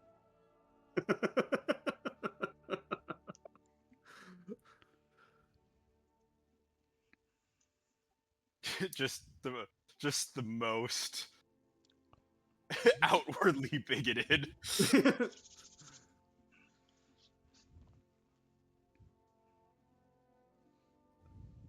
All right, let's see. Well, I mean, they are a drow, to be fair. They're about on par with Minthara. I would expect Minthara to say this shit. that's racist. You can't say that. You guys see a building that looks much cozier, much more built for comfort, clearly, than the Blue Banners Guild building. Oh, which that's is clearly built for form and function. That's a point in the wrong direction. There's nice windows. There's kind of pleasant smells. The shrubberies all like clearly maintained. You know, it's like cut into pretty shapes. There's beautiful colored flowers all around. This is clearly more of a place to like feel at home and welcome than a place for function. Which is clearly the Blue Banners Guild is like here to make money. Be wary of the bright colored flowers. That's some Underdark PTSD if I've ever heard it. There's a massive statue out in the courtyard of a humanoid figure wearing white armor. Man? I would say androgynous. You're not too sure from just looking at the armor. All right. I have no judgment. Does it look like anyone in particular, or just? You can make a religion check if you want. Is there like a plaque on it or anything? Yeah, it says Manticore Guildhall, owned and operated by. I got a 17. Owned and operated by the Berta family.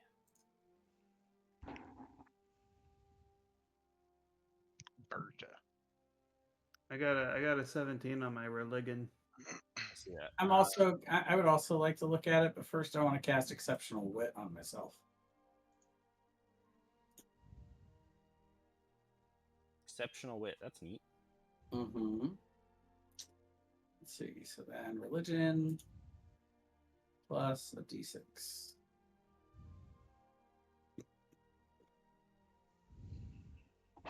So 15. Yeah, you guys both recognize this. This is a pretty common god in the area. This is Eros, god of heroes and glory. Okay.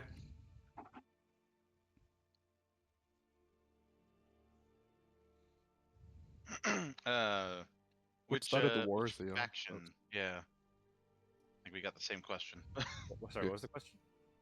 What side is he on in the War of the Gods? Pro Agrex or against Algrex? He's very against Algrex. He Okay. is pro status quo. Gotcha. I destroy the statue. A lot of the gods are like, it's not super clear, like maybe one way, maybe the other, maybe neutral, but he is one of the few gods that's like, absolutely no heresy for me, guys. He would be like the equivalent of Helm, kind of. Yeah, he hates heresy. He's not about it. Okay. Oh, man, is he from 40K? What's going on here? He's like, heresy sucks.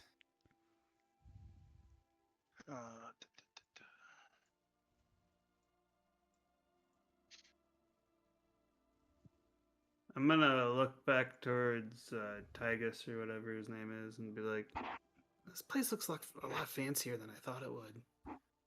Well, we're really about creating a home atmosphere. We want you to go out, kill monsters, get into shit, and then come home to somewhere nice where you feel welcome and safe and all that. Okay, but so we have all this information from the Blue Banners about how we're paid, how much has to go to the guild, and all that stuff. How's that going to work for you guys? I mean, pretty simple, right? We got tier 1, tier 2, tier 3, tier 4 contracts. It's a flat fee based on what tier the contract is, how much you owe the guild when you get back. You make that much money when you're out and about, great. If you don't, then you owe us. All magic items, you keep them. They're yours. You found them. So are you willing to offer us a better deal in these tiers based on the performance you saw yesterday, or no? I mean, we got a lot of good fighters. You guys are pretty good too, but Would be you. A lot of good fighters, Tygus? That are you being honest? what? Yeah. I mean, we beat you, and you said you're one of the better fighters in the guild. I am. It was a 2 against 1. Well, Well, if you and I fought bare knuckle, I guarantee I'd beat you 1v1. Yeah, that's some monk shit. That's not fair.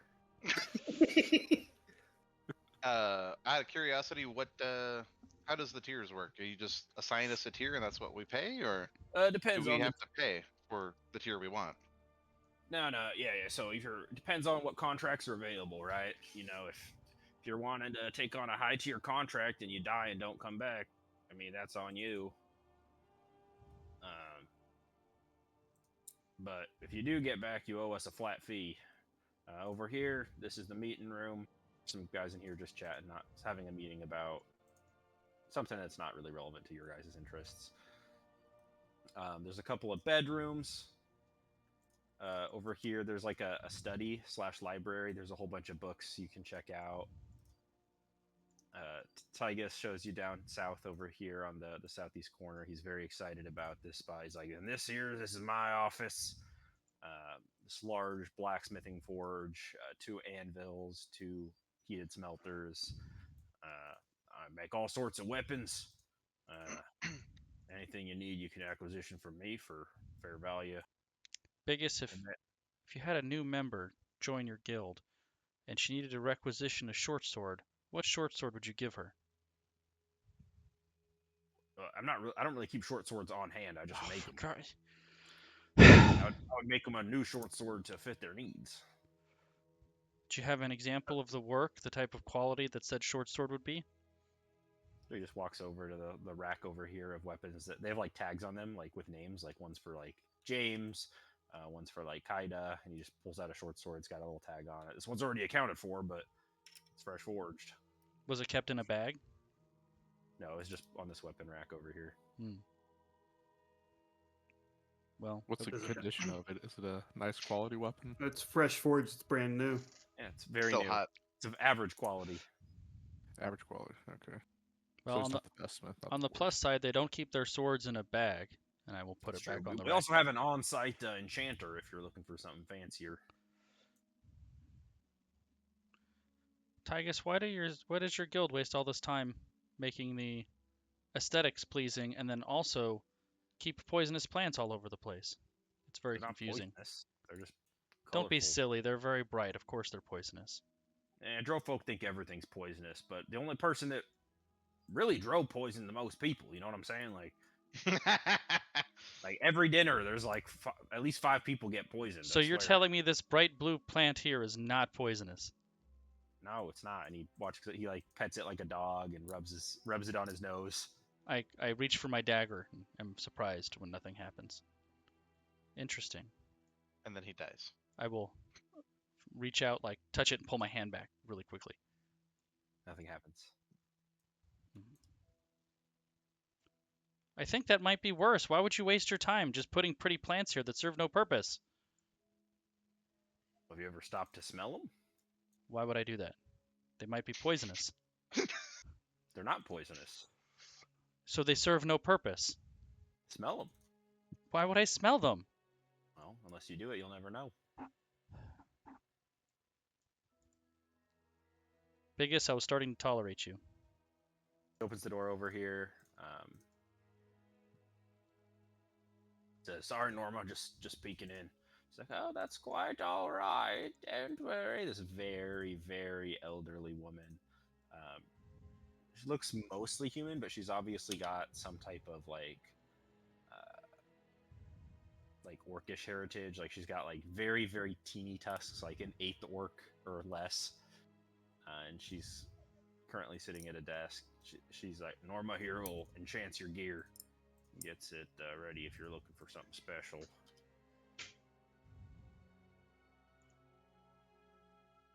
So where would we, if we were gonna take your guild? First of all, the different tiers is flat fees. What are the fees for each tier? Tier 1, 50 gold. Tier 2, 100. 3 is 300. 4 is 1,000, and 5 is 5,000.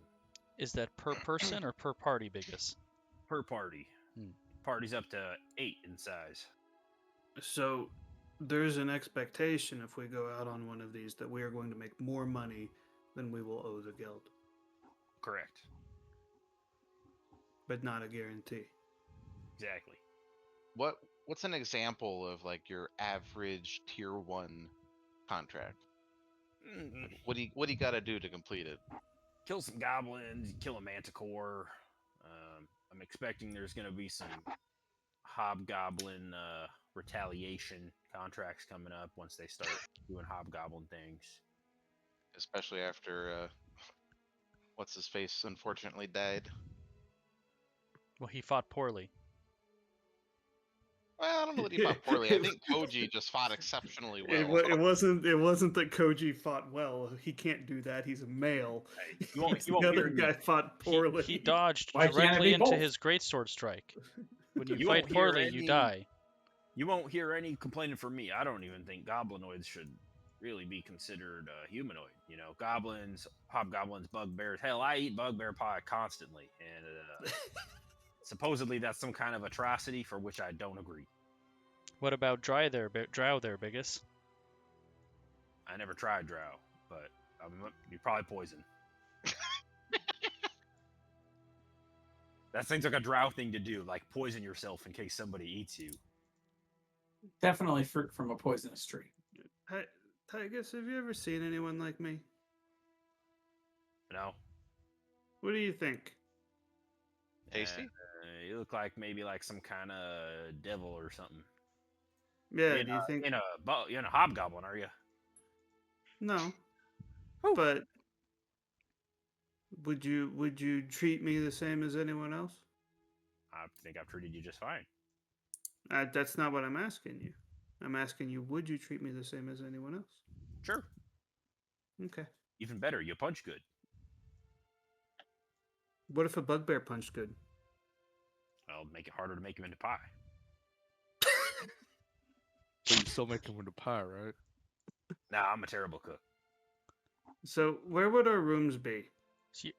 I'm gonna go to Alex. You see, Alex, terrible fighter, terrible cook. You know, I was gonna try and say something, but I realized this individual instance does not prove my point. I'm gonna shake my head. Going here. So, Don't worry, I'll prove it someday. well, the lodgings here are free, provided you've been on a job within the last 10 days. Every 10 days, if you haven't been on a job, you're not really contributing. You got to clear out. It doesn't look like there's enough rooms for us. Well, most people don't actually live here per se. It's, the lodgings are for members in need, but most people get their own apartments within the city after a job or two of success. Hell, there's so many ruins around the city here, so many fallen temples and churches and guild halls and things like that. Hell, most people set themselves up in some ruins, buy them for cheap off the landowner, try to fix them up, usually get eaten by a Manticore. Lots of Manticores. Why is that?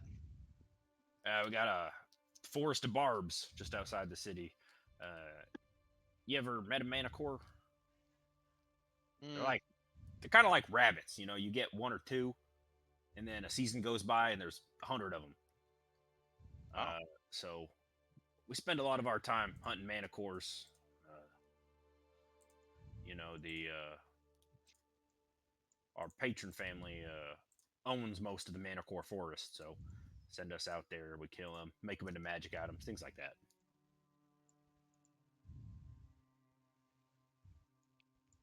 Well, Kijo, you were right. A trip to the guild hall did give us more things to think about.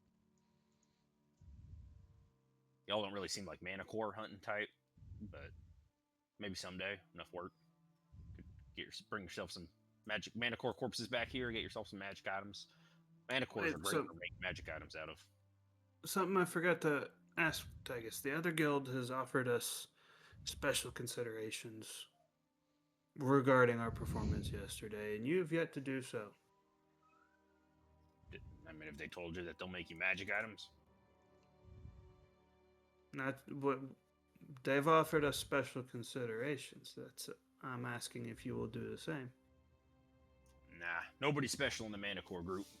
It's kind of our thing. We're all equals. We're all family. Take care of each other. We don't have to worry about who owes who what and who owes interest on what and how much percent do you owe the guild and all that nonsense. We keep it simple here. Less Well, stress. no, it's a flat fee that we owed the guild, not a percentage. Yeah. Hmm. Much simpler that way. No need to do any calculations or mathematics. What's the average percent chance that any particular contract comes out ahead of the flat fee? Hey, we only got one or two in debt right now. We got Braun over there. He pointed this barbarian who's like sitting on a bench, just kind of silently sipping ale. He's had a couple of bad run-ins lately. He owes the guild like 20-something gold pieces, but he can work it off too. The housekeeping, things like that. So you would say that your fees are fair and not abusive Correct. or designed to lock people in or anything So- like that. A tier 1 costs 50 gold. How much would you expect a tier 1 contract to make someone? Oh, 1 second. There's a knock on my door.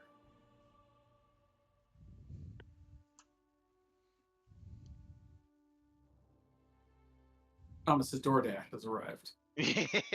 I'm Could be. gonna saddle up to Earthier and be like, as much as I appreciate the structured nature of the Blue Guild, I'm honestly kind of liking the setup they got going here. I What do you think so too. I'd rather have a flat fee that I know what to expect, Yeah. rather than if we hit it rich, then suddenly a giant portion of gold is going back to the guild. It cuts both ways, though. Yeah, if we don't make any money, then we're getting screwed over by the fee. If I we feel make like a ton of money, we're coming I out feel way like ahead. being with this group is more betting on ourselves. Where, That's true. And then there's the whole thing with the magic items. I don't like the idea of, if we find a super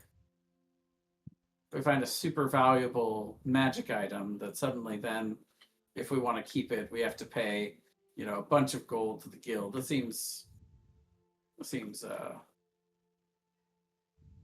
less advantageous than just again the flat fee. I know what to expect. I don't have to worry about surprise percentages and such. That's true. Plus, I must admit I find this place more aesthetically pleasing, and That's true. I also consider that to be a negative, all the time wasted on aesthetics. Well, there's a couple more options. We can go check the bugbears, maybe. But maybe it'll end up in a fight, but we can see. they'll just kill more of them and take their stuff. And then there's something I have a potential proposition I could make on the way to the bugbears. I'm all ears. Hobgoblins. Whatever. They're all the same. Everyone's racist towards them here, even us. It's a good callback to Carganto, by the way. That did not go unnoticed. And Bugbear the pie. bugbear pie. It's good. Well, this place takes much better care of their gear, but they waste their time on pretty plans. But they are owned by a woman, and they do make sure the men clean, like this poor bastard over here. She nods at this dude over here.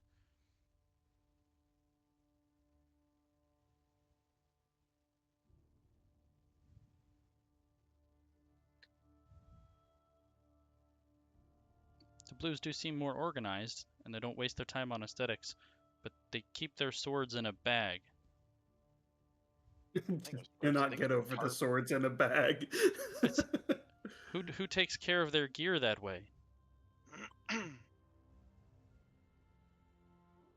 Honestly, I don't really know. I don't use swords or blades.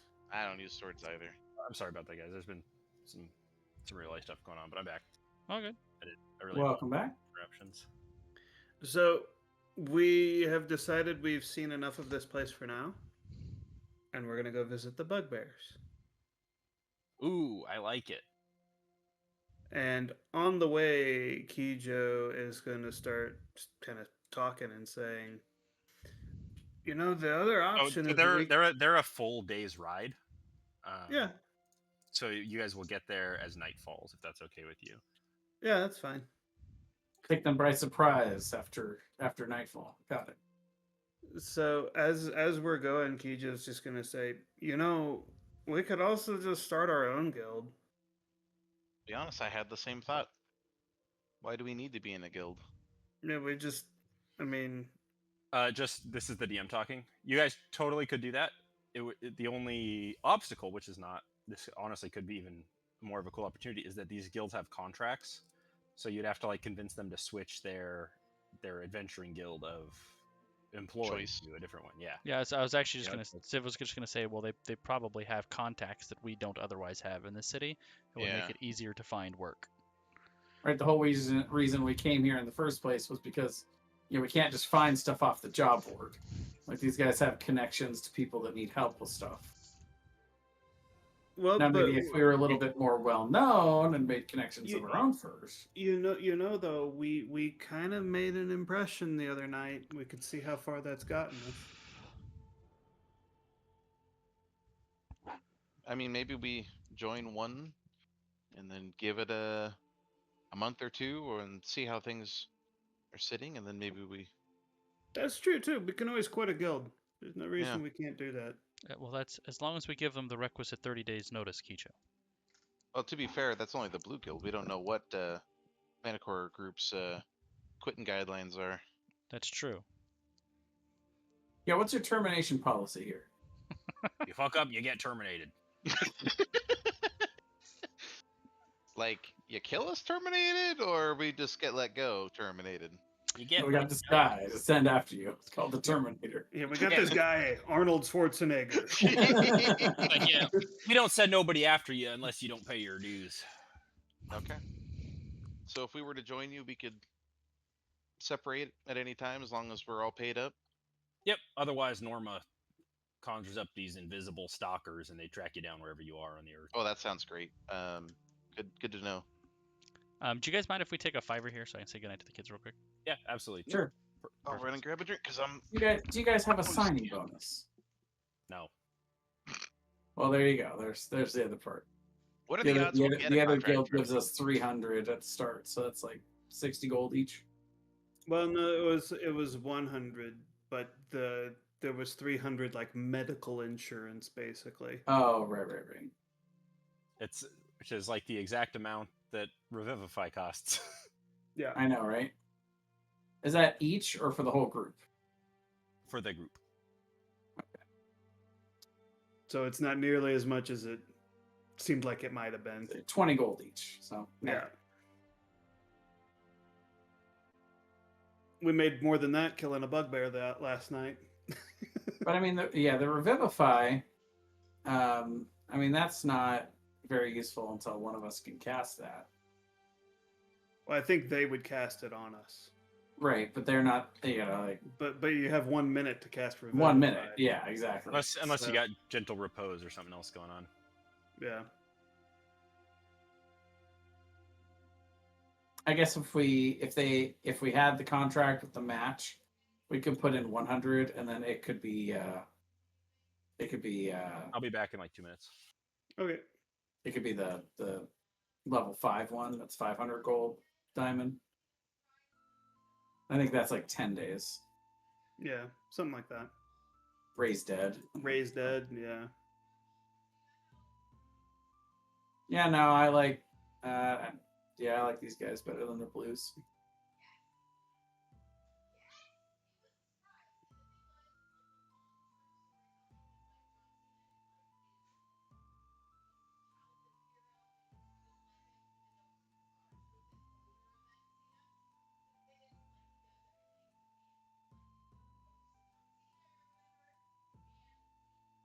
So how'd your first session go? Well, we spent 2 hours deciding which contract to sign. I love it. Classic D&D. Well, immediately picked a fight too. Accidentally killed one of the leaders of one of the guilds, which may retaliate at it. Mm-hmm, yeah. Accidentally. Quotation marks.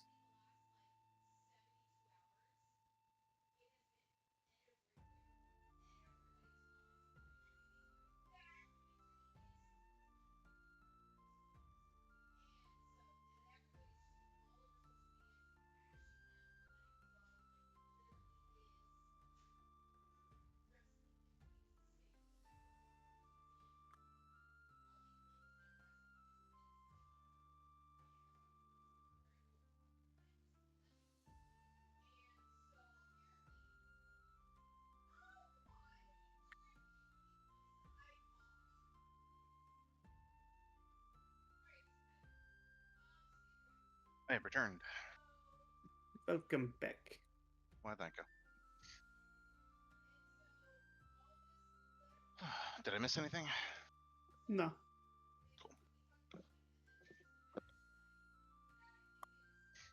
But I caught a hoot hoot. How dare you?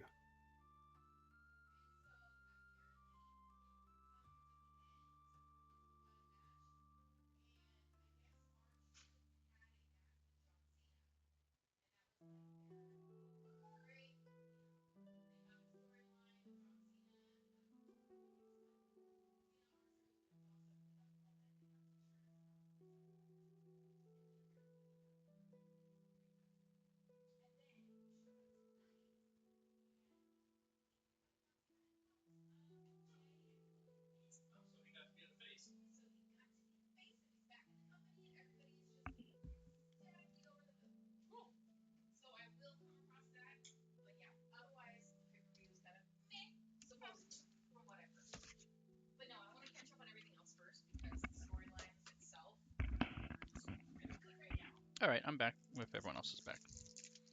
Welcome I need back. about 6. Welcome back. I need about 1 more minute. All right. And then I'll be good to go.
where are you guys from?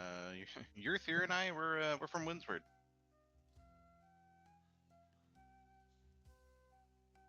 The Enclave of Dragons. I am from the same.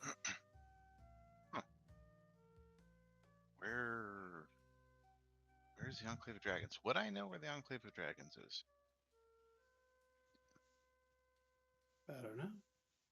I don't either. You know what they say. Sorry, Knowing now is half I'm the actually battle. back. I did step away for again, but now I'm actually back. What do people say? Knowing is half the battle. Go, Joe. Oh, that's true. Alex asked where the three of us are from. And I mentioned that Yurthir and I are from Windsward. Can we see the world map, Thomas? Absolutely. Windsward is over there. I've never been anywhere near over there. Yeah, Same, we I've already come a moved. long way. So did we. We came from almost the same distance because the Enclave of Dragons Bottom left. is Oh, I see it. Down- Right down Yeah, there. down way here. down there. Yeah. Dang. All of you are from the Enclave? well, Including me and Zip? Kijo and Koji are. What's the name of the city, Thomas? Did we ever establish that? Hailthond? That's the name of the city I'm from.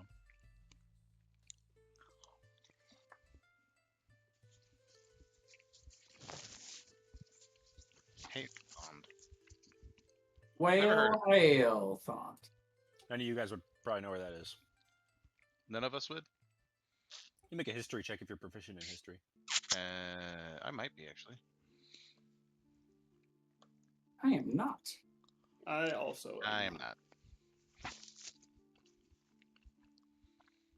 You would guess it's in the Underdark. Yeah. Didn't mean to do that. Sinstro. Seems... Felt a little racist for us to assume that, you know. Of course. I mean, you're a dragon that's not from the or a dragonborn that's not from the Enclave of Dragons. That's pretty rare. So, Fair enough. it'd be racist to me to assume otherwise. I'm a human. What does that say? You guys prepare for your journey to the Hobgoblin Guild. And while you guys are passing through the city, there's a large ruckus at the docks, and you can see there's like a bunch of people with like their kids and stuff, like holding them up and like pointing them out, like, "Whoa, look at that! Whoa!" I'm curious. I'll have a look. I like the ocean. I'll have a look. Looking over, you see what is at this point, it's been probably spread, probably not where you're from, but the rest of you would have heard legend or tales of these sky ships created a few hundred years ago by a very famous wizard named Takorin. And one of said flying ships is washed up. It looks heavily damaged and is beached on the docks outside of the city of Kedgao. It looks like a very small poultry crew that seems to be working on repairs. That is an odd ocean-going vessel. Not an ocean-going vessel. It's a sky-going vessel usually. Well, they can typically serve as both. If it's in the sky over the ocean, is it both? But it seems pretty heavily damaged, like it just barely made it to port here. Does the damage look like it was weather, or like were they attacked? You can make a I will let you make a perception or an investigation check, depending on how involved you want to be. If you want to actually like go up and poke around, you can make an investigation check. 24. You see there are massive corrosive burns all along one side of it. And there's kind of these blue gem sockets that appear heavily damaged, and the gems are either cracked or seemingly dissolved.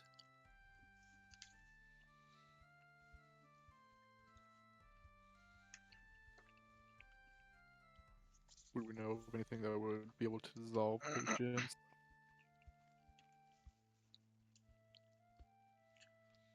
You can make an Arcana check if you're proficient in Arcana. I am not. Ooh, I'm not. proficient in Arcana. Could I also attempt it? I do exceptional wit again. Gotta love all the intelligence checks. Take those all day. Well, let's see. Yeah, no, 7. I don't know anything. What even is a ship? That boat doesn't look very boaty. You're like, that's a funny looking turtle. Alex, these are clearly acid burns, As I suspected. and you expertly put together with your knowledge of travel and travel history that there is right now throughout the world, famous news spread around. There is a very large black dragon attacking sailing vessels, especially near the Isle of Pirates. Yeah, okay. I will share my speculation with everybody else. I suspect it was that dastardly black dragon that's hiding out with the pirates down south. Man, being a black dragonborn, you think I would have recognized that more easily. It's all right. You probably couldn't get a good look. There's probably somebody in your way or something. I'd like to imagine your theory is like, no, that's not it. Oh, That's sorry. Impossible. You've got it all wrong. Here, I'll go up to the ship. I'll show you what an acid burn looks like.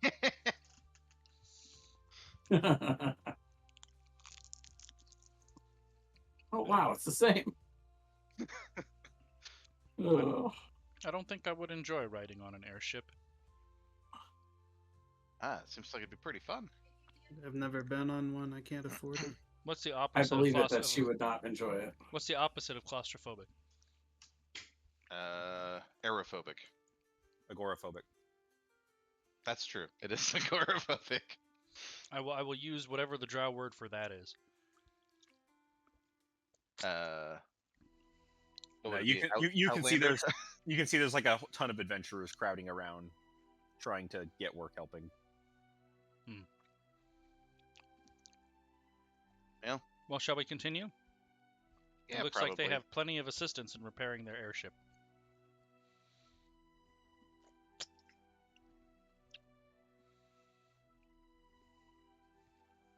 Cool. Yeah. Well then. Let's go see these kobolds.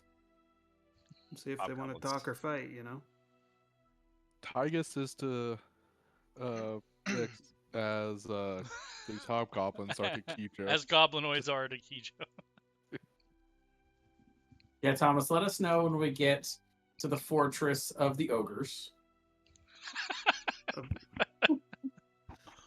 The ogre goblins. Sahagwin.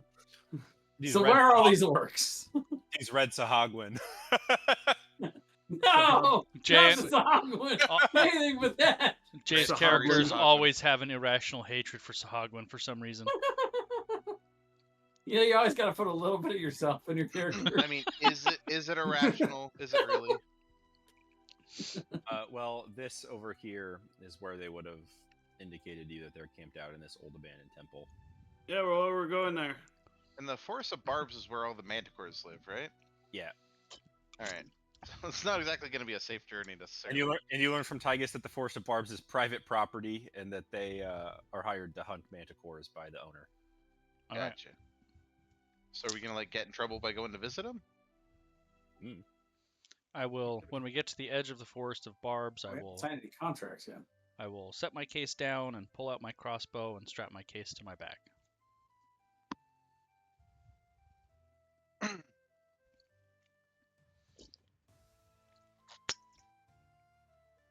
Cool.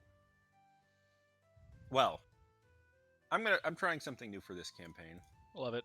Rather than rolling for random encounters, just to add a little variety, a little bit of spice, I have encounters planned, which is not normal. That's normally what we do. But instead I'm going to have you guys roll for how deadly the encounter is, and it will be scaled up or down according to the roll. Love it. Okay. So who would be leading in our trek here? I would imagine we can pretty quick, either by personality or by capability of the woods. Who would be leading here? I mean, I don't know if everyone agrees, but Alex would happily take the lead. Does anyone have proficiency in survival? I do. I also do. And in This is stealth. why I follow him around. So Ziv or Alex, would either of your characters? It depends on what you Take mean the by leading. As in taking point through the forest, I would be Yes. completely comfortable doing that. I'm assuming Alex would also try to do that. He wouldn't like force it, but if no one else stepped up, he would be like, "Yeah, I don't mind." You're the second one in line then. maybe. If Ziv wanted to, then he'd be like, "Yeah, sure, go for it." here's Kijo would about- probably be right behind Ziv because Ziv is If- the one that Kijo feels closest to, and she If doesn't Ziv's know. in the very front leading, Alex would probably stay at the very back to just watch behind us. Gotcha. the rear Well, guard. So Brian, I Yeah. will have you roll. Go ahead and roll a d6, and the higher the result, the more favored, either weaker or Ooh. less prominent. So the higher the better. The higher the better for you. If you He He roll, rolled a 5. if you rolled like a 1 or something, I might take the encounter I had planned and just like Add 30 hit Add- points. add 30 hit points. Add a shit ton of hit points. Add another enemy. It was Make it going to be Black 7 Manticores, and it's -1 for each number we rolled, so it's actually only 2 Manticores. Now it's only 2 manticores. Yeah. 7 minus 1d6 manticores. Yeah. So meanwhile, Koji and I are walking in the back, and I look over this other Dragonborn. So where did you find these? Oh shit! What are we seeing? Cool.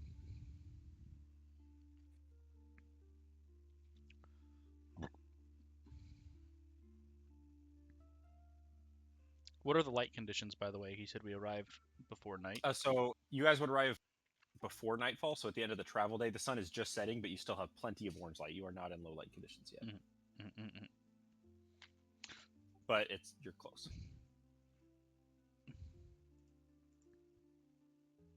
Did drow still have sunlight sensitivity, or did they take it away in 2024? They took I it got away. rid of it. They took it away. Okay. They said that's stupid. Nobody wants to play this class because of this. Well, I think that for better or worse, they're trying to do away, I think, with negative bonuses and only give positive stuff. So these are the cool things you get if you pick this, as opposed to these are the cool things, but also you suck if you go outside in the sun. I kind of like the suck, but that's okay. You know, I like.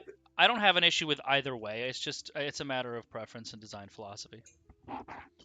See, I think it's easy enough to get sunglasses, right? Especially at night. Well, I wear my sunglasses. you know what? I should just keep record of this. Could everybody type their passive perception for me? Just so Ah, yeah. Let me find it. My passive perception is no. I have none. Where is I believe it's- it? How dare you make me find my passive perception on this new sheet? Sure is. I'm looking. I'm not seeing. If you have your sheet laid out Passive. that There it this- is. Okay. I have a passive perception of 10, but I can add a D4 whenever I roll perception. I found I it. don't, I It's, don't know it's, what that would do for it. I assume nothing. It's on the far right in a section called senses. Senses go- passive. Good. Oh. I don't know how Alex and I ever lived, but I'm tanky. right. They jumped in, We they stabbed ran me, into I everything. survive and then smash them. Yes. You know, no need to perceive anything when you could just smash them. Well, see that's the real reason of the beard. It's the bait. They attack the beard. The monster Yeah, lure. it's like your antenna. Yeah. I'm an anglerfish and it's my lure. I'm just drawn to it. So everybody with a passive perception above 13 Mm. can make a perception check. 12. My passive perception was buzzer. It's a very good job, Thomas, of punishing us for making wisdom the dump stat. I mean, I don't know. I feel like 0 is not necessarily dumb. So And only Ziv Kijo. and Kijo. Oh, only Kijo. Only Kijo. Kijo, you notice that behind an outcropping of rocks nearby, as you guys are continuing down this forest path, there's a shifting of movement that you just barely catch. And it's evident to you that you guys are being stalked by some creature hiding behind the rocks. Okay. And I saw which direction it came from, like where it is. Yeah, so you watched it kind of move, this shape move from like the wooded area to behind an outcropping of rocks. I'm gonna just throw a rock at it and try to hit it with a rock. Roll initiative. I'm going to move you guys to a map. As you throw the rock, you immediately startle and frighten this large lion-like creature with spines coming from the back of its tail. Well, it was stalking us, right? Yeah. It knew we were there. Yes, it knew It you didn't were. know that you knew. It didn't know that you knew. But it did, but you knew that it didn't know. What So you- everyone except Kijo was surprised, is what you're saying. Okay, so the problem with putting advantage so that we get to roll both is that it's rolling initiative with advantage and then putting that in the sheets. Yeah, so if you put it on automatic, it won't do it for things like that, but it will Okay. also not do it for like ability checks, which is stupid. It's okay. The initiative is only once, so I can change it, but just FYI for anyone who's doing that to have it like before. Apparently, I got to roll again. There we go. And I need to add 1 to it. It doesn't matter. Yeah, I'm in the same spot either way, so. Yeah, fuck it. I'll just type it in. There we go. Oh.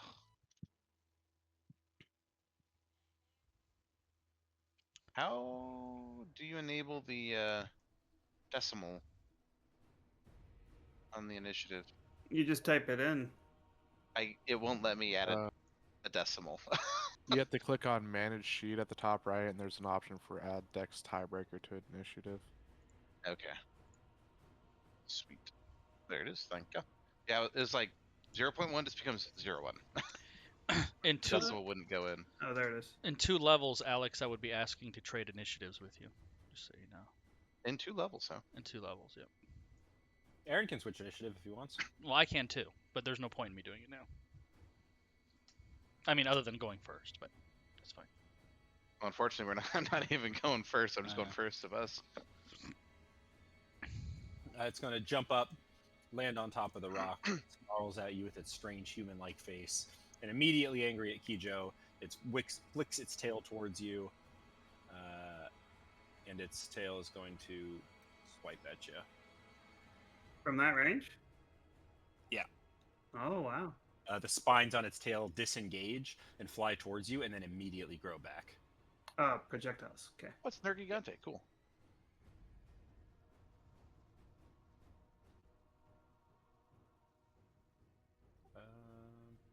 No recognition, huh? Why is this character sheet's not right? That looks better, but it's still not right. Yeah, well, I'm still waiting for that second Manticore. There should be 2 of them if my math is correct. Just like the Sith, there's always 2. 23, 8, and 7. The 23 will hit. One of the spikes lodges itself into your shoulder, and then when you look over, you see that the spine on its tail has already grown back, and it kind of lets out this like weirdly human laugh.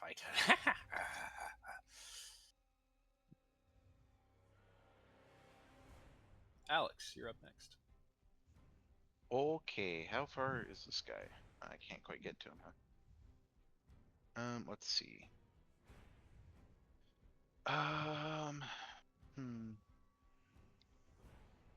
Alright, well, you know what? Maybe it's time for a little bit of magic. Alright, I will move my full speed, and then I will cast Thunderous Charge. Oops. Twice. Yeah, well, one of them was just me linking the ability. One of them was me actually casting it. So I move 10 feet in a straight line. I make a Make melee an weapon attack. attack If if it you hit, you hits. get +5. Yeah, +5 damage, or I can show the target 10 feet. But we'll see. So I will make an attack at it with my pickaxe. 16 will hit. Okay. What does sap do? Okay. So I will choose to do the 5 damage, so that's 12 damage. And then sap says if you hit a creature with a weapon, that creature has disadvantage on its next attack before the start of my next turn. So basically, if it attacks one of us. Yeah, it's next attack roll, presumably, unless it doesn't attack on its turn. And that'll be my turn. Hijo. I am going to move to here, and then to here. And then I am going to try to punch this thing.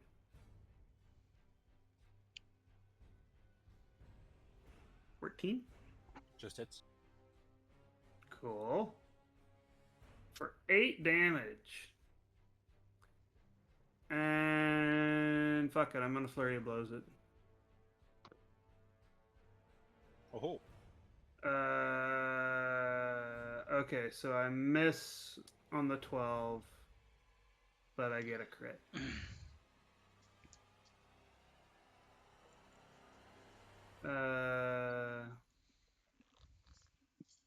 For 9 damage, it looks like.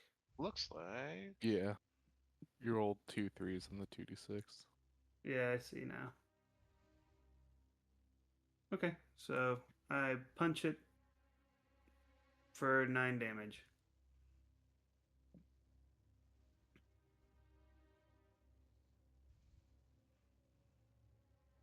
Cool. Ziv. Going to move 30 feet, which will put me 10 feet off the map to the right.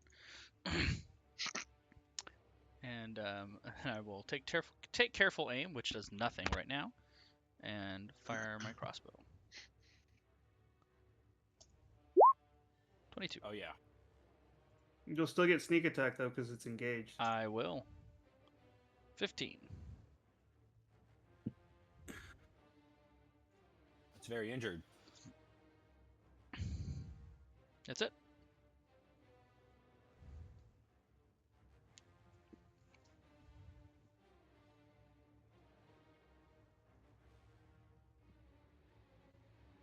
Earthier. Okay, so I'm going to start by casting Hex, giving it disadvantage on strength checks. And then I will cast Eldritch Blast. 15. 15 will hit. Takes 8 force damage and 6 necrotic damage from Hex. You've already got the thing where you do add your charisma modifier to Eldritch Blast. He's We're looking- level 2, so he's I looking already so got the upset. invocations. Hell yeah. He's just crying out in this oddly humanoid pain. My Eldritch Blasts are agonizing. Except for me. Marcus, your name's wrong again. Oh no. Why does your name keep changing? I know, he's clearly adventuring Blue Dragonborn. Exactly. I don't know. He'll always be adventuring Blue Dragonborn to me. 12 misses, unfortunately. Okay, with Graze, he takes 3 damage.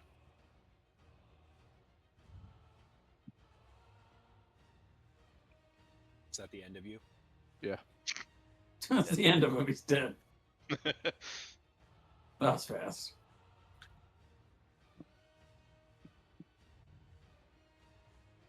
You guys hear a roar in the air above I knew it. as a flying, very angry-looking manticore with a female face is flying in. I'm Athos right. There's Ooh, always two. nice. Oh, Ziv, this is the female one. You'll like this one better. Yeah. Be careful, That was this is the pretty funny. woman. She is much more dangerous. Don't I know it? This Manticore, I think, is just gonna try to fly straight up and flee. I'm gonna try to hold it down. I'm gonna try to not let it do that. It does I'm have gonna- disadvantage on strength checks. I'm gonna try and brain it as it leaves. Is it wrong that I kind of want Kijo to go for a ride, see what happens?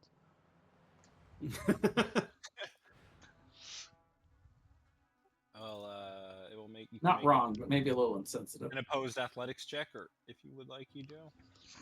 And he has disadvantage, right? Is it strength or athletics for a grapple? It's athletics, right? Athletics. For avoiding it, it could be athletics or acrobatics. Dealer's Yeah. Right. choice. Yeah. Okay, well, he fails. So you could either do acrobatics at straight or athletics. at Grappling a creature one size category, you could see his movement's only slowed by half. There you go. So he will still leave, and you're going for Unless- a red. Unless someone kills him right now with their Well, opportunity. I'm gonna try. Yeah, I will too. If he's going out of my reach. Looks like we both hit him. That's gonna do it, I'm sure. 10 No. damage. To be 12, fair, if 20 it's only total. going half, yeah, I was about to say he's not going to go too far. Does not make it far. He flies up about 5 feet before just being eviscerated by the other warriors on either side of him. And the mother up here lets out a very scary noise. Where's the Scary. mother? Oh, there she is. It says, Alex! And you're like, oh god, Bob! Marcus, did you want me to rename your greatsword to whatever we decided it was? Yeah, I can't change it though. Oh, It won't let me. Uh-oh. that's stupid. I don't like the direction it's looking. Well, that was me actually. Oh, okay. I was just measuring the distance. Don't you look over here. It would be weird if it went for you instead of the 3 men that murdered its baby.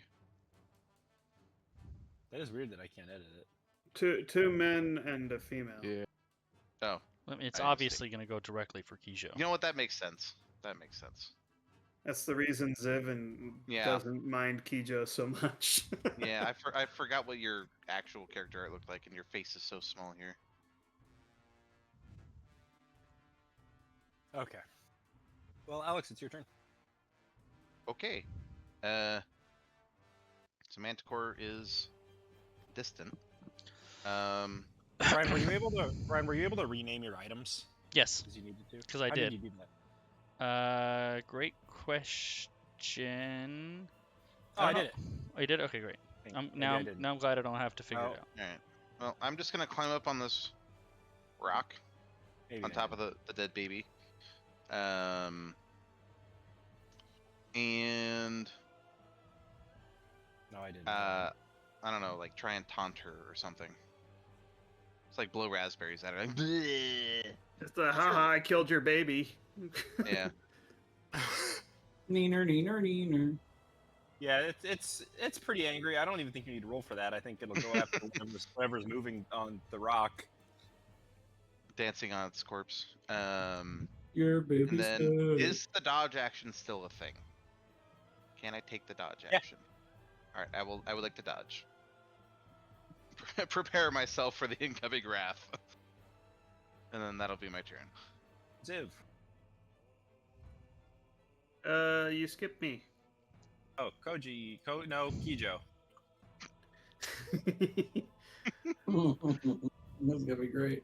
Looking forward to that for the the next like 14 months or however long it's gonna take. Interesting. So patient defense is now taking the disengage action, not the dodge action.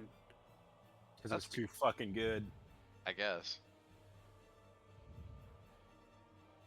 All right, I'm gonna run up to the thing, and I'm gonna punch it. It's still 30 feet up in the air though, Oh, is it? according to Yes. 30 feet up. If it's 30 feet up in the air, I'm gonna kind of move so I'm like under this tree a little bit. So maybe I can get like half cover or something, and I'm gonna take the dodge action. That's it for me.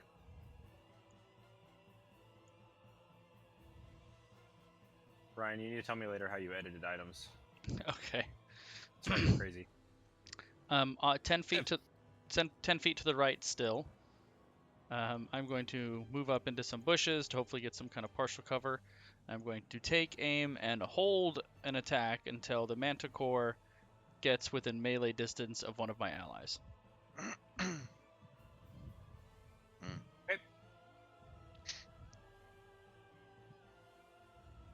Oh no! Who could have seen this coming? Is it still 30 feet up? It's 50 feet up now. Oh. Oh. It's gonna shoot some tail spikes at Alex. What?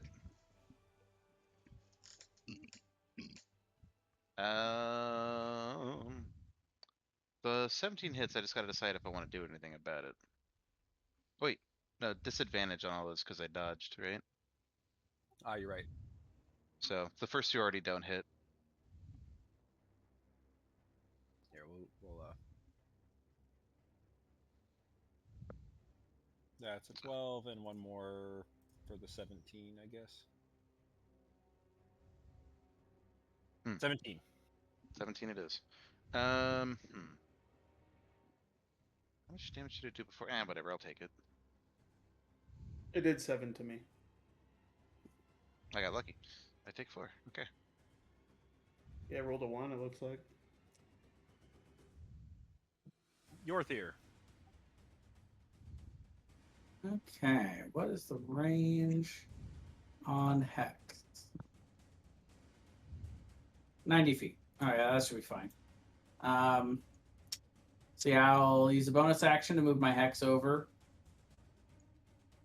And then I will Eldritch Blast again.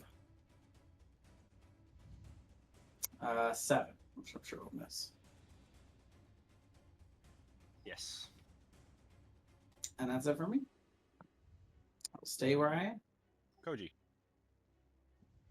I will just move over here and I guess take the dodge action.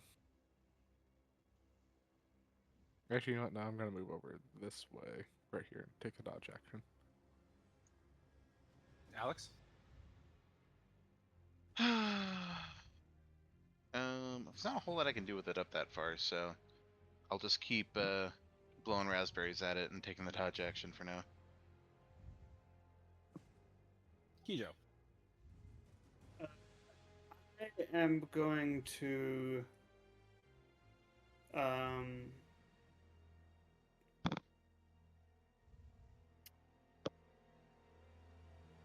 going to take a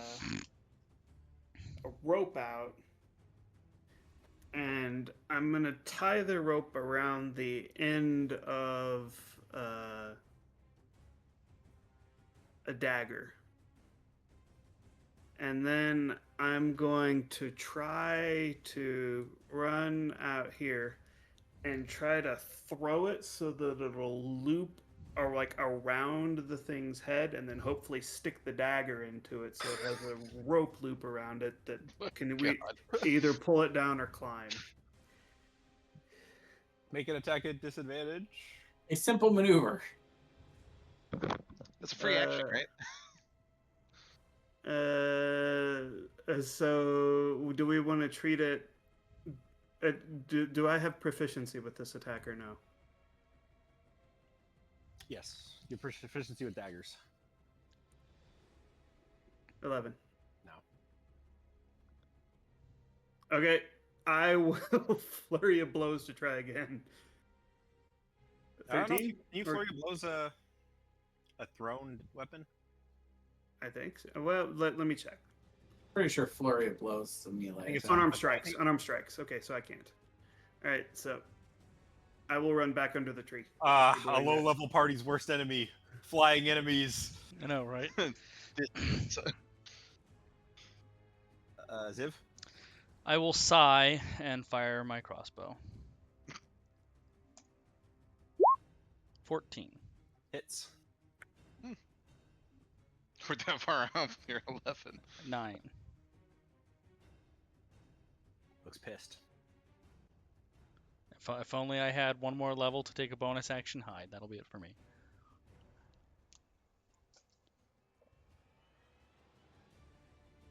You are down in the trees, though, so That's you should true. have some cover. If she fires at me, I should have some cover. That's true. It is 60 feet up now. and it will take 3 attacks at you with half cover.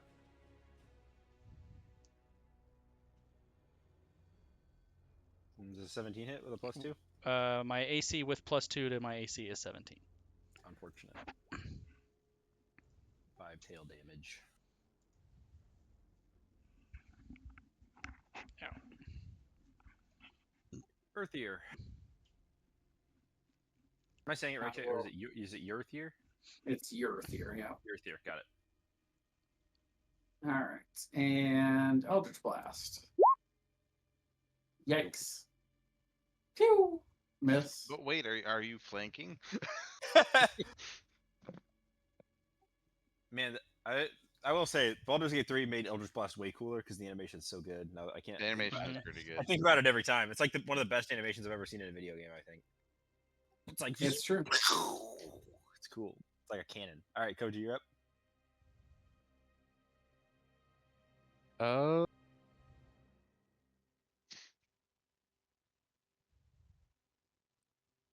gonna run. See ya! Do you not have a ranged weapon at all? I do not. No. I'm gonna run over here and take a dodge action. You know, I will say, samurai did traditionally use bows more than their swords, so it would not be off-brand for you to have a bow. I think you took starting gold, right, for the armor, so you didn't get the I starting did. equipment bow. I was planning on buying one when I got enough money. And you didn't take the 25 gold for beating the bugbear to buy a bow. You gave it to Kijo, and now she's not going to give it back. Is that it for you, Yeah, that's it. Alex? You can scream at it, I'm the one that killed your baby, neener, neener, neener. Well, I'm standing right here next to its corpse. I could just like, Just start hitting its corpse. yeah, just start like pummeling. Yeah, okay, well, I guess we're just gonna start dissecting your baby here. Yeah. Yeah, I guess I don't really have many other options here. So yeah, I'm just gonna start, like, I don't know, cutting off its feet, you know, as trophies or something. Just spend my turn like defiling this poor corpse, but in a way that I think might, Piss off, Mom. well, not so much piss off Mom, because I'm sure just the act of me like attacking the corpse will. Just like I'm not trying to like avoid overly damaging any possible materials. So I'm trying to like take Cool. the feet off at like a joint and It stuff seems like pissed. that. Perfect. That'll be my turn.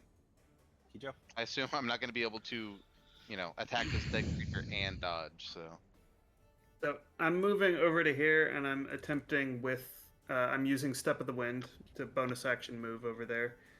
And I'm attempting to do the same thing I did last time. Make an attack with disadvantage. 14. 14 will hit. Now make a grapple check with disadvantage because you're using a dagger rope. So an athletics check? For a grapple.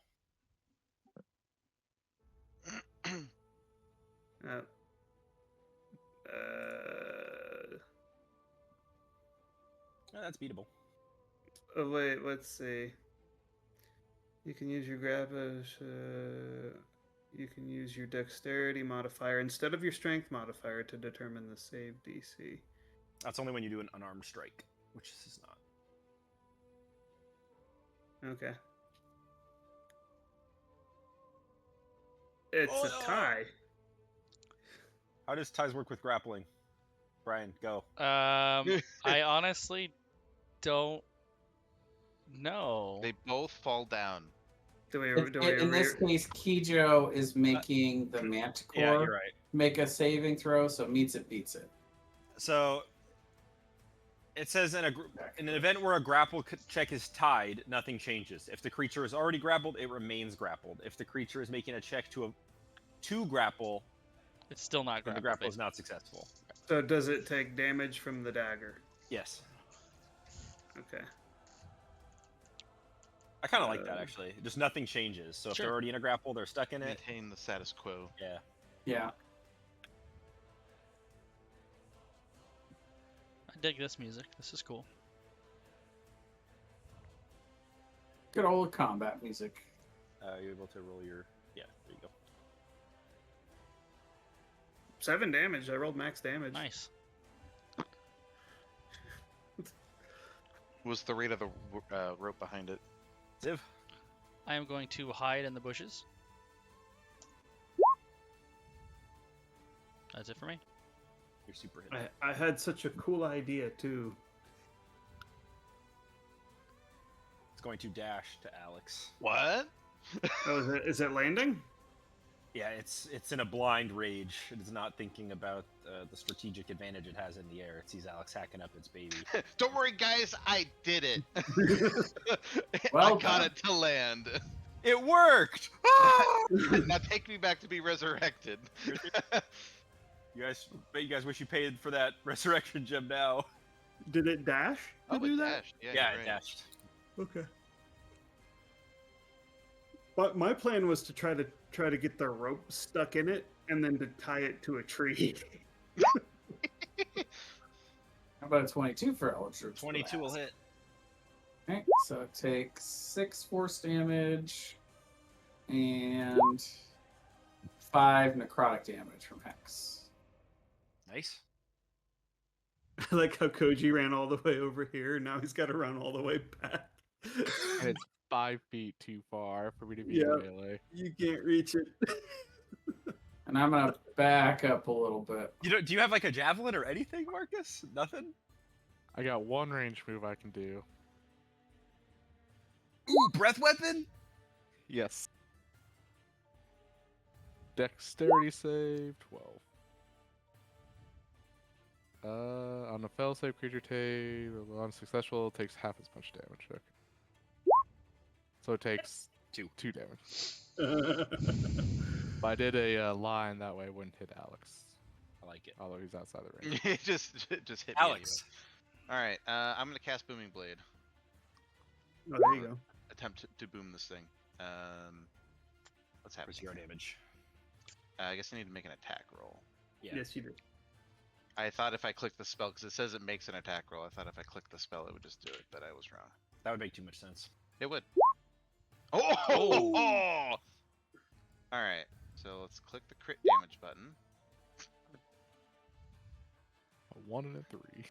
All right. So 6 for that, and then Booming Blade. It's when it moves. If it moves, it will take. Oh, damage. you're right. You're right. Oh, whoops. Ignore that. Let's see, Oh, you do I can have- hide messages now. That's nice. If you accidentally Oh. put something in. You see that, Brian? You can hide messages now. if you want. I like that. Send something. Do I have any bonus actions? Not really. They definitely have made improvements to the Oh, UI yeah. and stuff, so that's cool. If only the Pathfinder character sheet wasn't so goddamn ugly. Well, apparently you can use the third-party one now, so Yeah, but you have to make an account. I don't want to make an. yeah, you can I make don't blame another you. account It and should use be that it should be character sheet. integrated just like this. I agree. All right. Well, I will pass my turn with that. But I suppose a good one third-party is better than just a crappy one in-house. All right, Koji Kijo. Attack. Oh, Ooh. 9 damage. 9. 9? I Mighty fl- 9. I flurry of blows. Furiously blowing it. I'm sure the 7 misses, but I'm sure the 25 hits 25 does hit.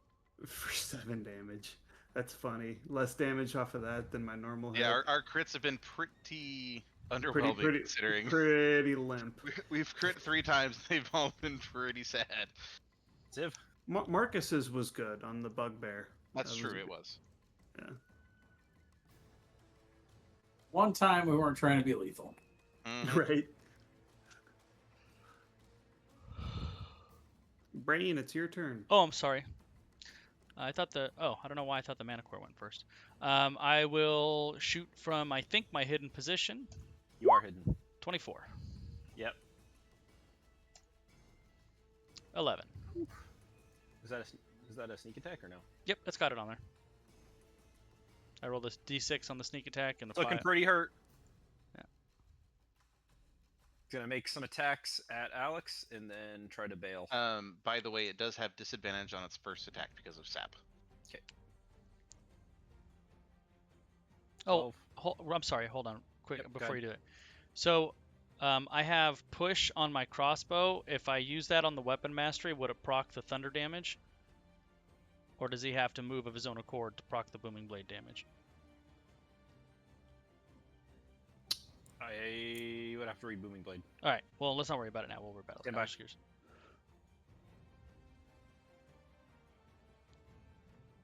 Blah, blah, blah, blah.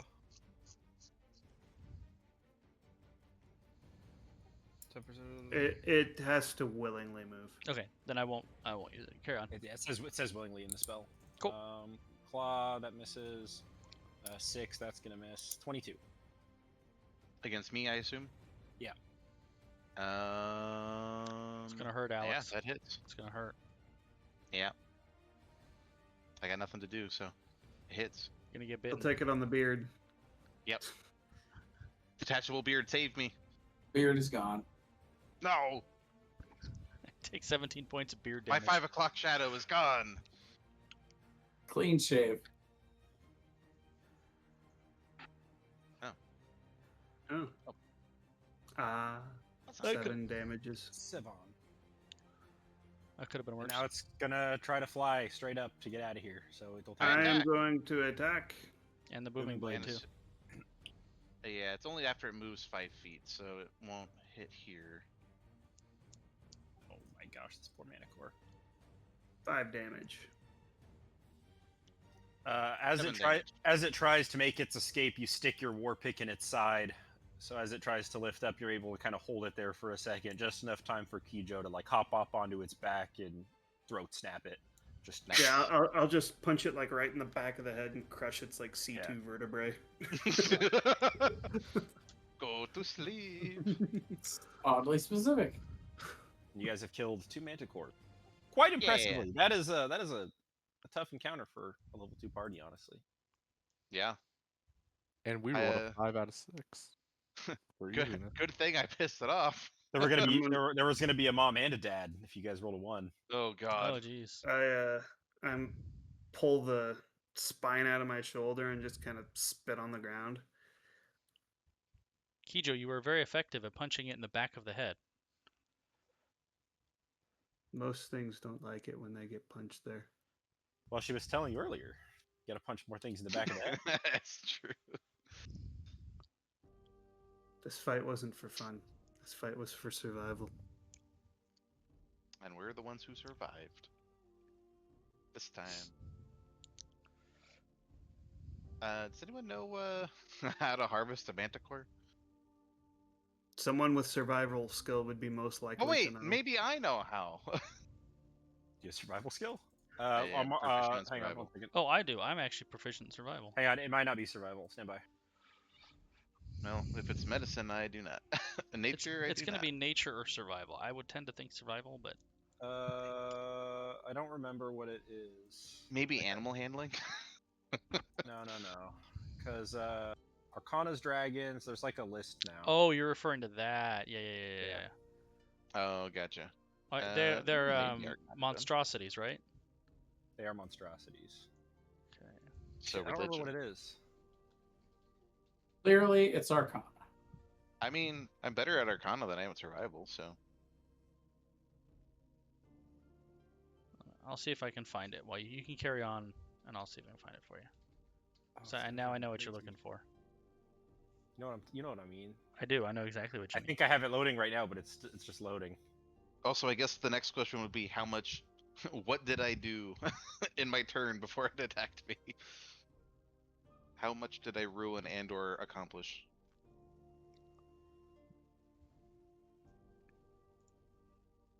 Oh my god, it just won't load.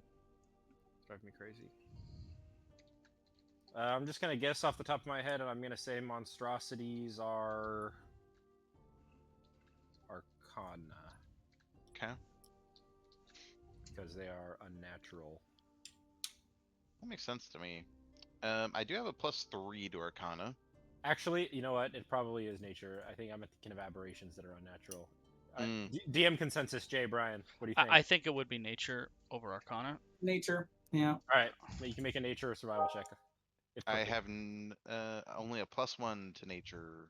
Give it a try. Are you proficient in it? So I'm if not. you do nature, I can give you exceptional wit. Yeah, what- I'm This not would be an extra proficient, D6. so- For If whatever you're, it's not, if you're not proficient, you can make a check at disadvantage.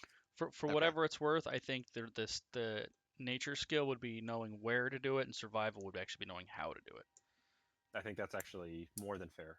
We'll do that. Okay, so I'll use survival then, I guess. I'll And in take that case, I +2, will give you not at guidance. disadvantage. So you Okay. get a D4. Does anyone else want to do it as well? I'm 'Cause I only have a +2. I'm proficient in survival. One other person can help you, or one other person can make the check themselves. So we Well, don't split how about it. you help me and I'll roll because I have a +4. Yeah. That sounds good. Yeah, I would guidance Alex. So we have 12. advantage and guidance. Right. Typically, no more than we're gonna say 2 people can make a check, or 1 person can make the check with someone else helping them for most skill checks. Yep. Makes sense. And I don't know how you're gonna rule, but I tend to rule if you help, you got to be proficient in it as well. You can't like blindly help, but Yeah.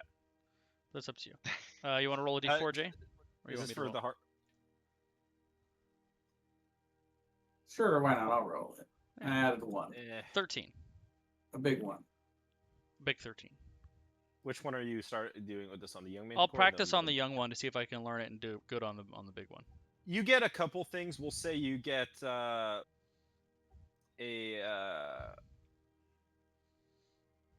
damaged manticore hide and a collection of manticore teeth and up to 6 manticore spines. All right, now having learned what not to do, I'll try the mother. Also, party loot? Yeah, and the most important question of the campaign, who was the secretary? Was the secretary last time? 18. I was the secretary last time, I believe. And I don't mind doing it again. Okay. 18 That way on the second I one. have an excuse to not do the recordings. Hehe. I already have a job. Yeah, I'm employed. I can't do 2 jobs. I'm doing my part. I'm doing my part. I'm doing my part. All right. So Wow, that's I pretty didn't do good. shit. So for the younger manticore, Brian, you get some parts, but you're pretty sure anything of actual magical value is like, destroyed. However, So you Oh, need sorry. Here, let me give you another D4. Yeah. oh, another More- D4. More guidance. 20. Hey, Yeah, how about 20. 20? Dirty 20. That dirty, dirty 20. You get 2 perfectly preserved manticore eyes. A perfectly preserved manticore hide. A set of manticore teeth. A manticore heart. Up to 24 manticore spikes. And the poison sac in the tail. Ooh. all right, I'm gonna need you to say that again slowly. Perfect manticore. Yeah. All right, so I got the eyes and the hide. Eyes, hide, set of teeth. Teeth. Set of teeth. 24 adult manticore spikes. D4 adult manticore spikes. And Not then spickles. the poison sac. Poison sac. And those items you're pretty sure could be used for magical purposes, making magic stuff or sold as reagents for potions. So should I specify for the young manticore and adult manticore for everything? Yes, please. Okay. And also just keep in mind that the stuff will rot if you don't get rid of it at some point. Yeah, that makes sense. Just have to cast Gentle Repose on all of it. If you guys are okay with going for just a few more minutes, I think we have a good spot to end coming up. Nope, sounds Yeah, good. I'm fine with it. Cool. Do you guys want a short rest, quick rest, anything like that? I'm assuming. Hey, I quick wouldn't rest would probably be necessarily. Yeah, a quick rest. Cool. Quick rest, you can heal an amount equal to the total of your hit die. So if your hit die is a D8, you heal 8. That's Pretty good. So what are we doing now? Just a quick Quick rest. rest. Yeah, how does it work? It's a 10-minute period. Quick rest does not consume a hit die and restores 1 full hit die worth of HP. So if your hit die is a D10, you heal 10 hit points. Oh wow. So I heal 8 hit points. Monks are 8, right? On a hit die? Yep. Really strong at low levels. Falls off pretty quickly at high levels. Yeah. Well, I don't mind healing 12. That's pretty good. Puts me at max. Oh, you're a barbarian, are I'm a you? barbarian. Uh, A beard barian. Exactly. okay, let me get my notes up here. A beardbarian who's not afraid to desecrate a young corpse to enrage its mother. You know what? Sometimes you gotta desecrate a corpse. Sometimes.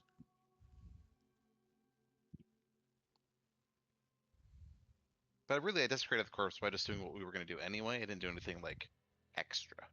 Right. Yeah, we'll say the reason the first check was so bad was because you had already messed it I'm up. already Yeah, mutilated honestly. it. The whole Yeah, time I'm just the like, damaged hide. I was like, yeah, that was me. there's nothing left of this thing. Holes. Up ahead, you guys see what at one point was probably a very beautiful structured tower, or sorry, not a tower, a church, made of gray stone. There's a couple stained glass windows, long rotted, overgrown, or shattered. Outside, you see there's a handful of red tents, and it looks like it's been kind of repurposed into a temporary or longer-term home by whoever's living there with these tents that are set up. You can see there's a few holes in the roof with smoke coming through. Look like there's fires inside. And it seems to be milling about. A handful of goblins, hobgoblins, and standing guard at the front door are 2 grizzled bugbears. You guys could approach from the front if you wanted to speak to bugbears, or you could finagle your way around. Is there like sentries or guards or whatever out there? So there's a couple tents set up outside. Like it looks like there's just not enough room for everybody inside.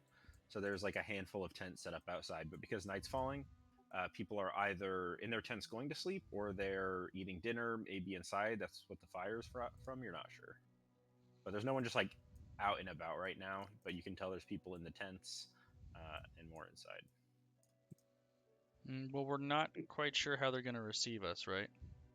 Correct. Kijo's gonna turn to Koji and be like, "Do you need to like show yourself to do that honor thing you do or whatever?"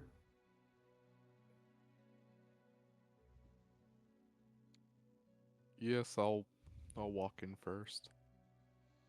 You're gonna walk up to the bugbears. Is there, before he walks up, is there someplace like just outside where I could kind of get an overwatch spot, like maybe a tree or something where I can... Yeah, so it's mostly a clearing, but there's still a bunch of trees all over the place. Okay, I'll try to get up in a tree and give myself kind of a place where I can look down on and cover him if he needs it. No problem.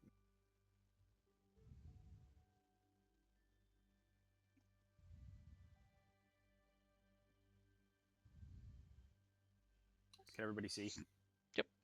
Nope. Nope. Nope. But I am a human, so I don't have dark vision. I should. If it's dark, I should not be able to see, I guess. I also do not. But if it is that dark, I would probably be traveling with light cast on something. Can you see now? Yes. Yeah. I will assume, Alex, you have light cast on you. I will. All right. adjust what you're looking Let's see. accordingly.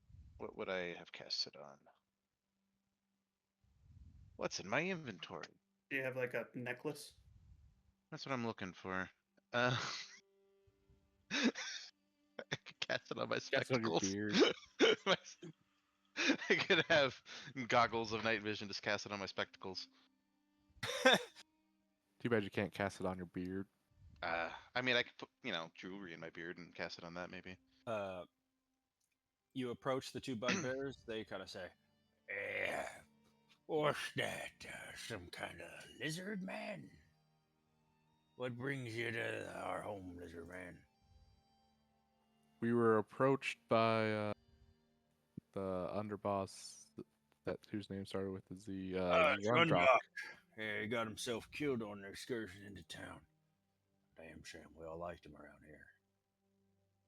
Well, we're here to meet the boss. He was talking to us about I trying to get us see. to join. Trying to disturb the boss before he goes to bed. All right. Your funeral. Don't try nothing funny. There's only, what was that, 4 of you? There are a lot more of us. It's not my intention. You kind of step aside. There's a door on either side, which they open up.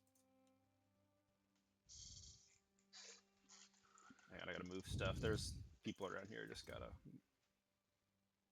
add them in. You see the large wolf-like creature with golden teeth over here, just kind of curled up. It wakes up as you walk in, kind of sniff towards you. Hearing this wake up, a kind of a handsome hobgoblin almost like approaches you guys. He's clearly only like partially hobgoblin. Introduces himself to you. He goes, nice to meet you. I'm Craw. I'm the new underboss here. It's a pleasure You're to welcome. meet you.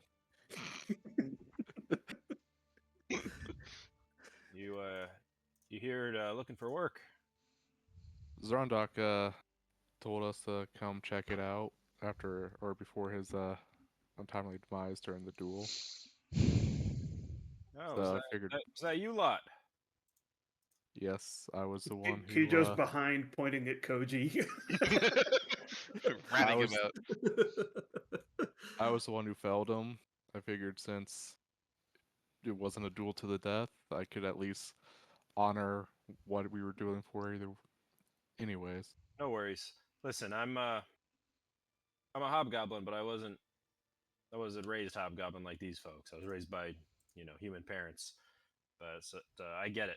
He did what he did, and that's just part of life. People here aren't going to like you all too much, though. So just maybe tread lightly. There's hobgoblins aren't really sentimental about their people.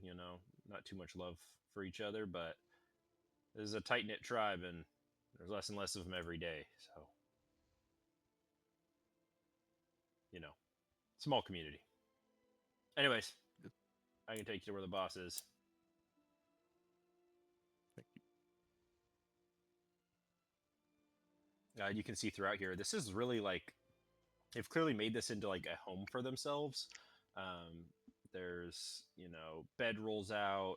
There's hobgoblins young and old. If you had to guess, you'd say there's probably maybe 20 hobgoblins, maybe a dozen goblins, 1 or 2 bugbears. And he kind of leads you up to this tent up here that looks much bigger than the rest. Kind of waits for you all to get up here.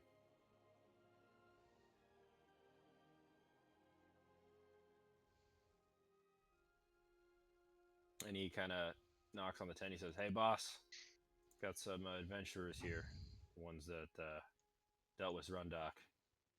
And you guys hear like a very heavy kind of sound, and stepping through the tent flap is a very large hobgoblin. Even for a hobgoblin, he's big. He's maybe 7 feet tall. It's like a bugbear-sized hobgoblin. It's like a bugbear-sized hobgoblin, but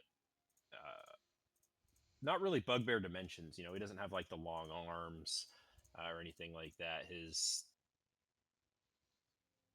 size is primarily in his very abundant torso, broad shoulders, these 2 massive metal gauntlets. He's got rings and jewelry hanging around this cloak, this kind of slated metal mask over his face, a bald head, ears adorned with a whole bunch of gold earrings.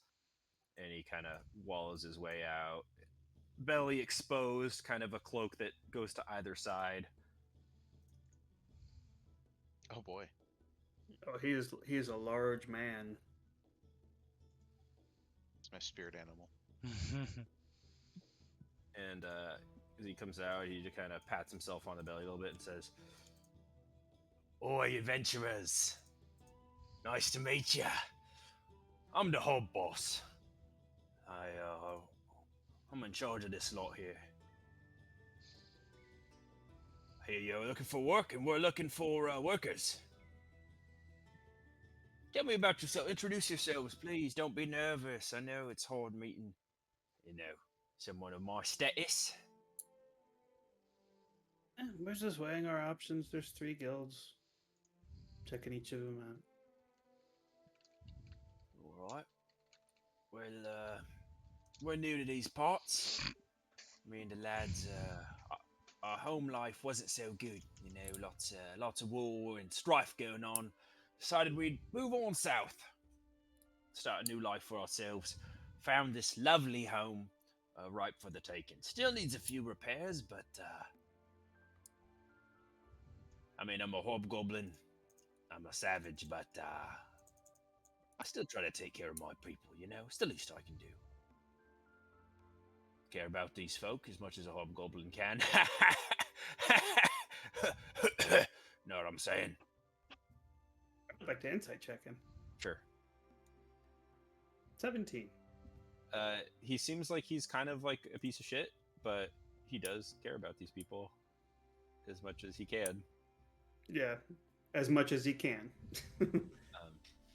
He's like, anyways, you all are welcome. If we work for you, what's the payment structure look like?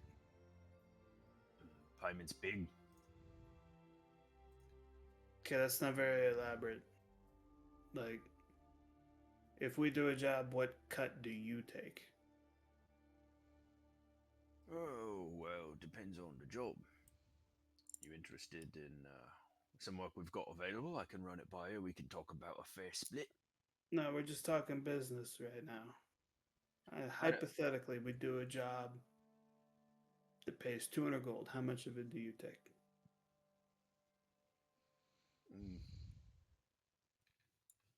Do you need any supplies for the job? Or is this you? Assuming we don't need any supplies. We have everything we need.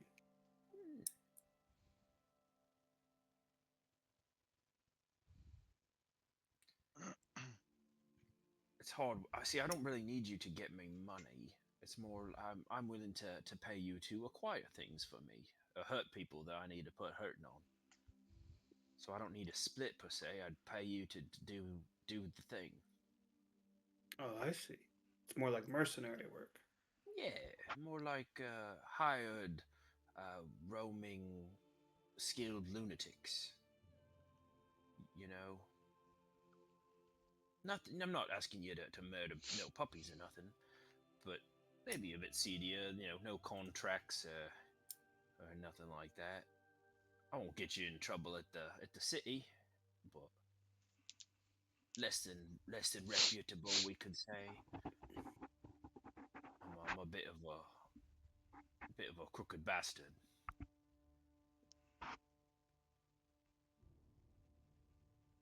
Like, are you morally opposed to stealing, perhaps? Let's weigh our options. Let's see where you're at. I mean, I'm not, but some of the others might be.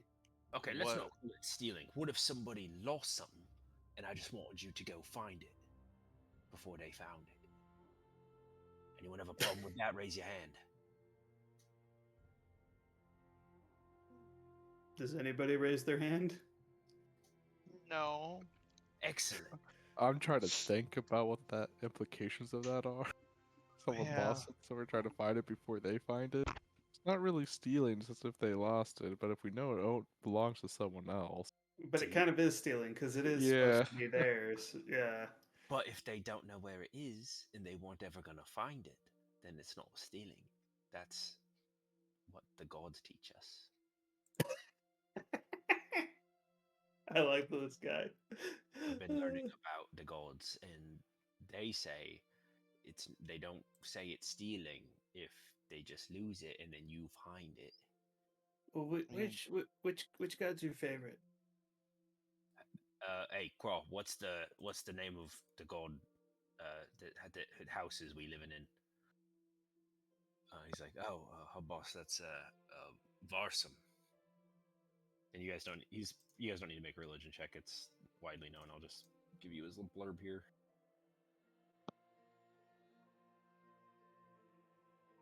Oh, I know what I would have cast my light on. Where is he? He's a Western god He is a Western god. of cities, unity, There he is. protectors.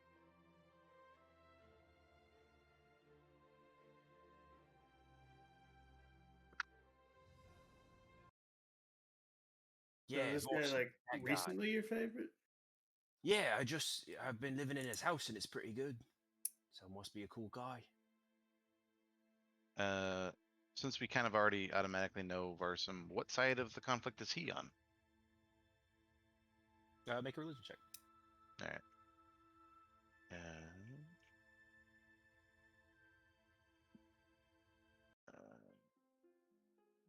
I don't do Oh, religion. no.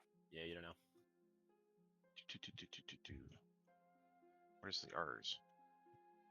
There it is. After the P's. Okay. Alex. It's an 8. That 1d4 doesn't belong. Okay, no worries. You're not really sure.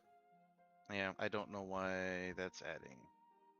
Sentinel's intuition is not supposed to do anything other than wisdom, insight, and perception. So, Well, if I may, get into specifics about what my current job entails, maybe we could speak without all these vague adages about morality. Yeah, sure, whatever. Oh, perfect. So, and finally, listen, there's this ship. It's like a big flying fucking thing, right? Got downed Yeah, by a we big saw it. beast. Yeah, downed by a big beastie. A big piece of it, this blue crystal thing, washed away. You know, in the water. And I got word of where it washed up at. And I just need it retrieved for me. Well, what are you gonna do with it? Shall it? To the people who are trying to fix the ship, probably. Correct. Yeah. So really, when you think about it, it's not stealing because they're gonna hire other adventurers to go look for it. yeah, But it's I a already- finder's fee. Yeah, but I already know where it is. So I could just tell you where it is, then you could pick it up, bring it to me, and then we get it back to his rightful owner. That's what he looks at Krog and Krog goes, Varsum. That's what Varsum would want, I think.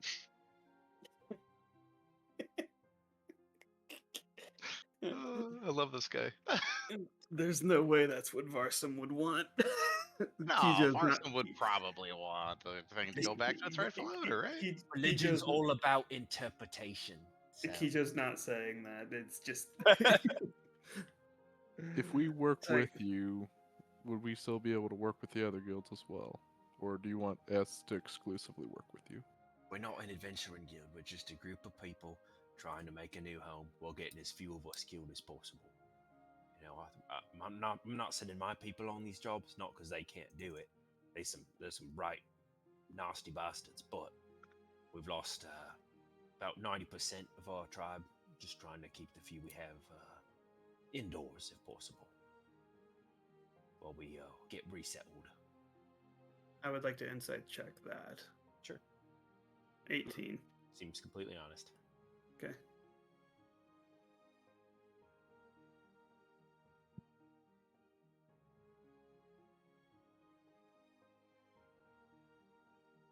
Well, we're gonna have to think on it to be sure, to be honest. So let us talk with each other and we'll figure it out.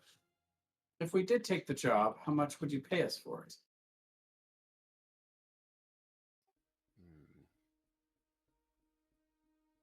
If you can bring it back here without getting caught by any of the snitches that's gonna tell the ship people, pay you.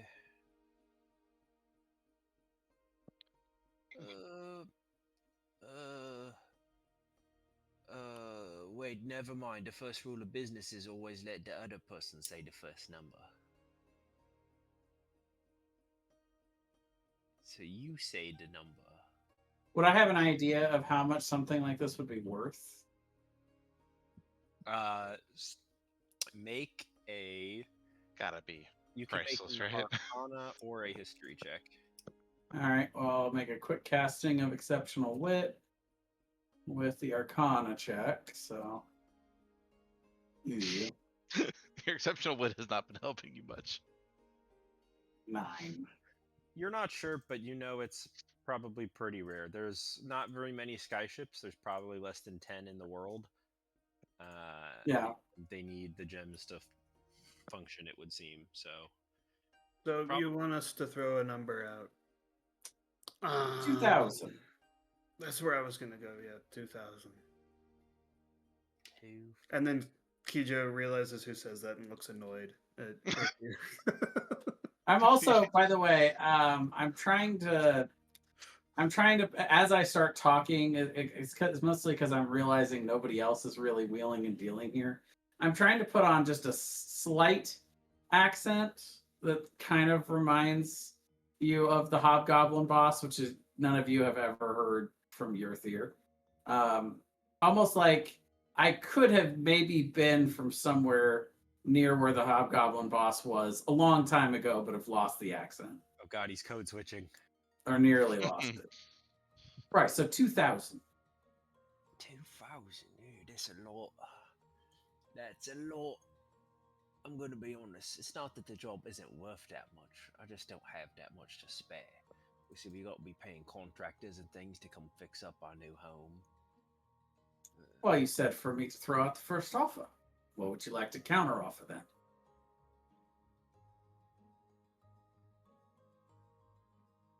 Kind of pulls the underboss over for a second. They kind of chat. They kind of whisper. Then he moves back and says, "Oh, 700 gold.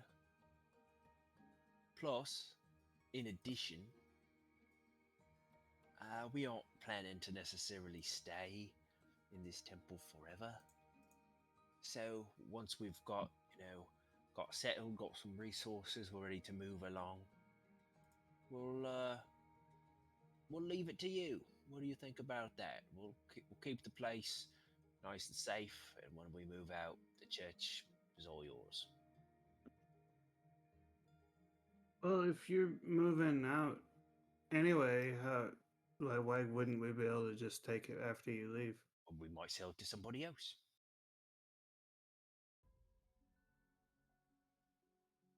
Didn't out of character here. Didn't you say, Thomas, that they were like under contract to like kill the Yeah. Manticores in the area? So is this even their property to sell to us? Tygus told you that the entire forest of Barbs is owned by the Berta family. Mm-hmm. The same people who are the Manticore Guild. Yeah, Yes. running the And Manticore. pay them to clear out the Manticores, and then they bring them back and sell them for solid parts.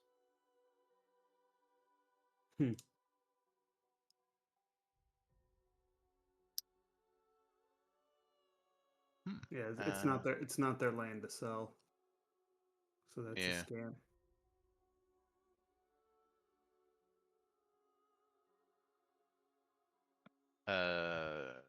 So you're saying that you own this place and are trying to sell it to us. We the only ones here. Right, but Look, I wrote my name right over here. right, When you- but you when lot you- are squatting here. Well, when you think about it, the temple belongs to, and he looks at Krog. Krog goes, Varsum, and Varsum has decided it is righteous for us to be here. So really, think about it that way, right? Church belongs to the god. The god is letting us be here, so it all adds up.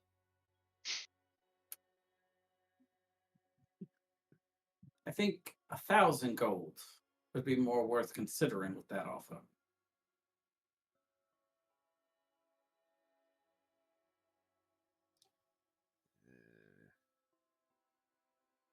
I can't do 1,000.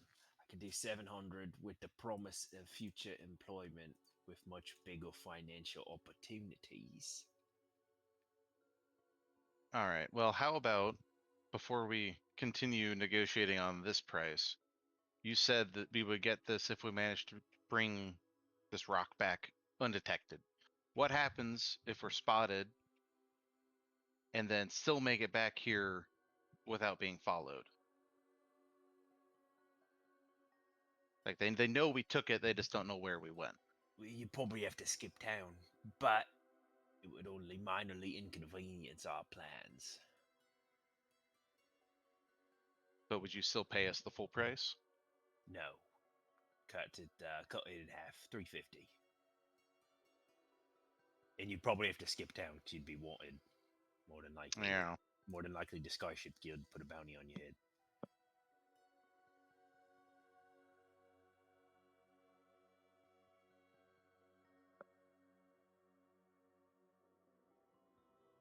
And at this point, it's kind of late at night, right? Yeah.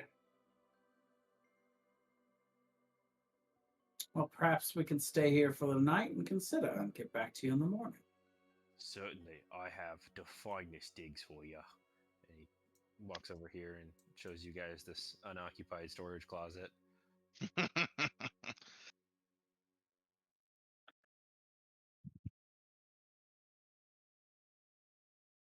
I'll be right back. All right. I'm gonna go out and find Ziv. And I think Ziv came inside, right? no, she didn't. I was on Overwatch the whole Just- time. Hiding in a tree. I'm gonna go out and find Ziv and bring them back in, and basically give them the rundown of everything that happened and see what they think.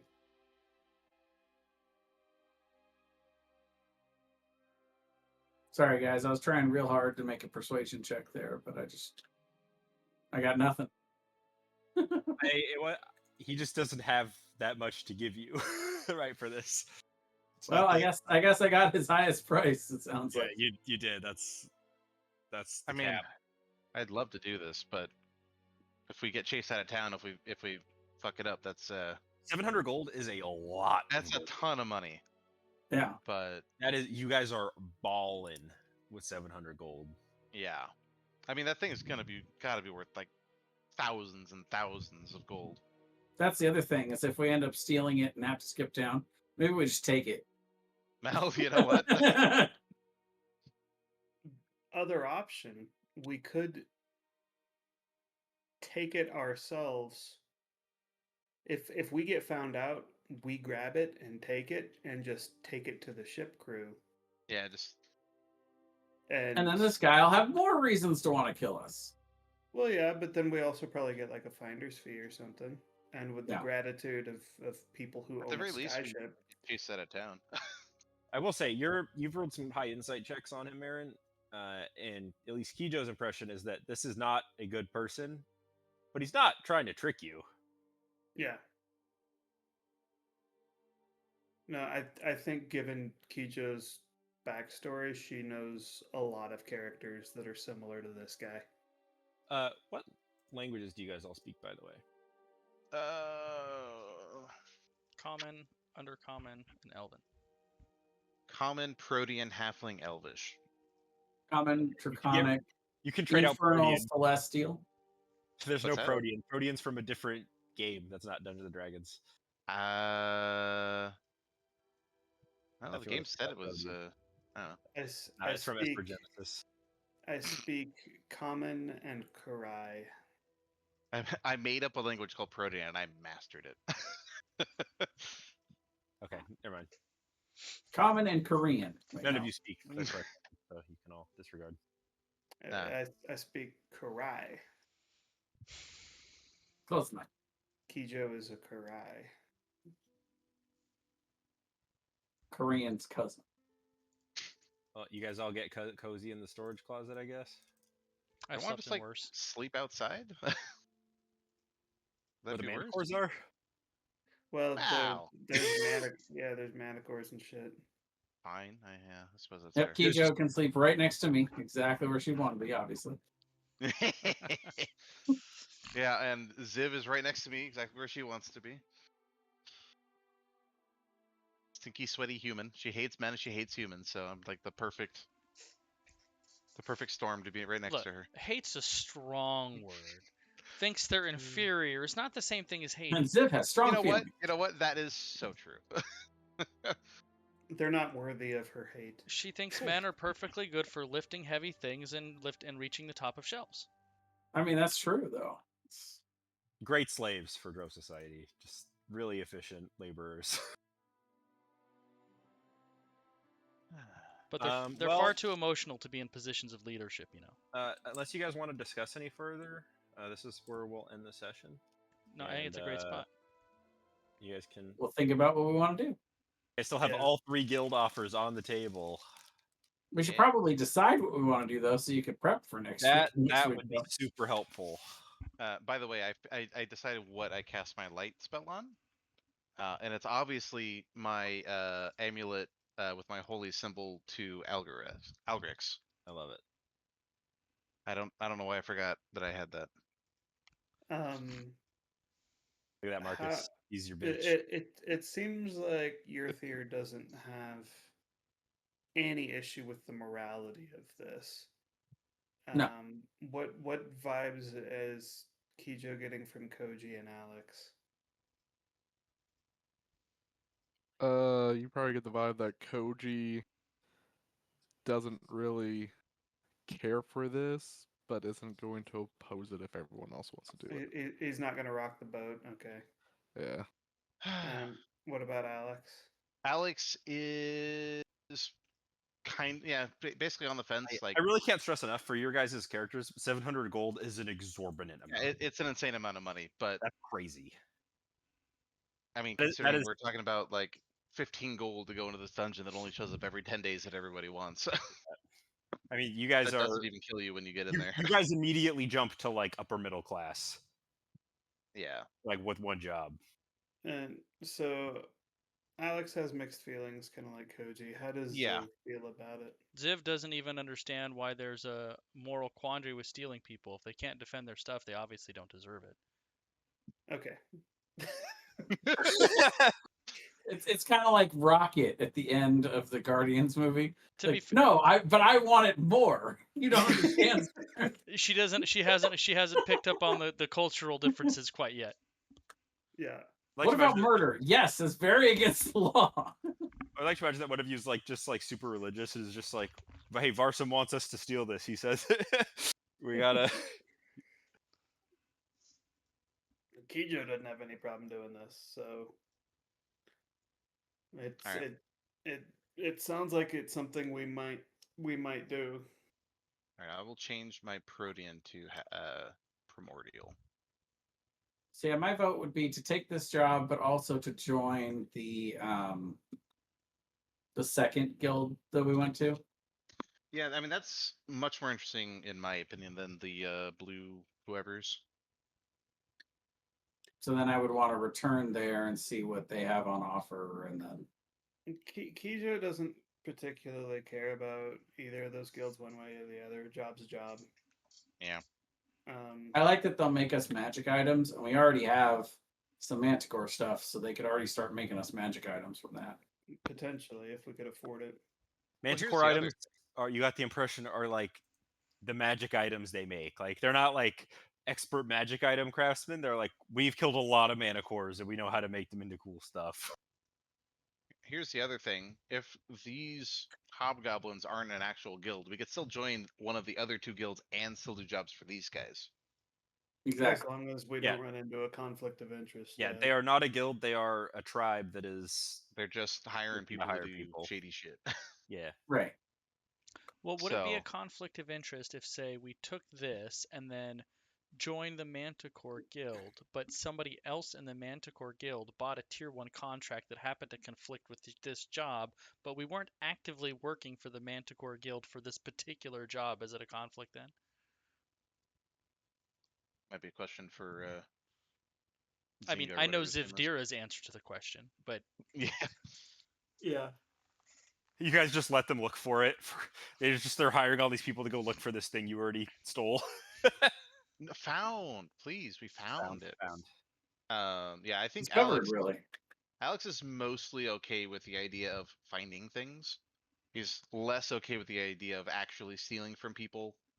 like, from their pocket or from their house. But if it's just like on the ground somewhere that everyone's looking for it, I think that's probably mostly fine for Alex. But Alex, what if they just left it in their closet undefended? Is it really You stealing know, from them if you walk in the closet and take it? Not a single trap? yes, but They does he only care enough? I don't know. they only locked the door. They didn't arcane seal it or put a glyph of warding on it or put it in a poisonous chest. It was just behind a locked door. They had a blade Yeah. trap, but it wasn't very effective. It obviously was never going to kill anyone. Can I really be blamed for their carelessness here? Kijo. Anyone could have just come along, hopped into the balcony, picked the lock, and just taken it. It was careless, really, to leave it out where anyone could Exactly. access it. With Kijo, What were they thinking? It would depend on who we were stealing from. Yeah, that's the other thing I would say. If you're Like, stealing from someone with a really good reputation, he probably would care more. If it were stealing from someone that seems real scummy, he'd probably be all for it. see that matters less to Kijo, depending. It's more class based for Kijo. She doesn't want to Gotcha. steal from poor people. First of all, there's not that much to steal, and secondly, you might be killing them. Yeah, yeah. Whoever owns this fucking airship has money to spare, obviously. Dead men Does- don't need doesn't- silver. Doesn't have a problem stealing from someone who can afford to lose it. Yeah, Alex is from a fairly wealthy family, but he's not also like horrifically out of touch with that sort of thing. So Okay, we'll say goodbye to future us because I'm stopping now. goodbye, Okay. future us. Bye, Bye. Future Us. Thank you, Brian, for recording. Of That course. was very, very helpful.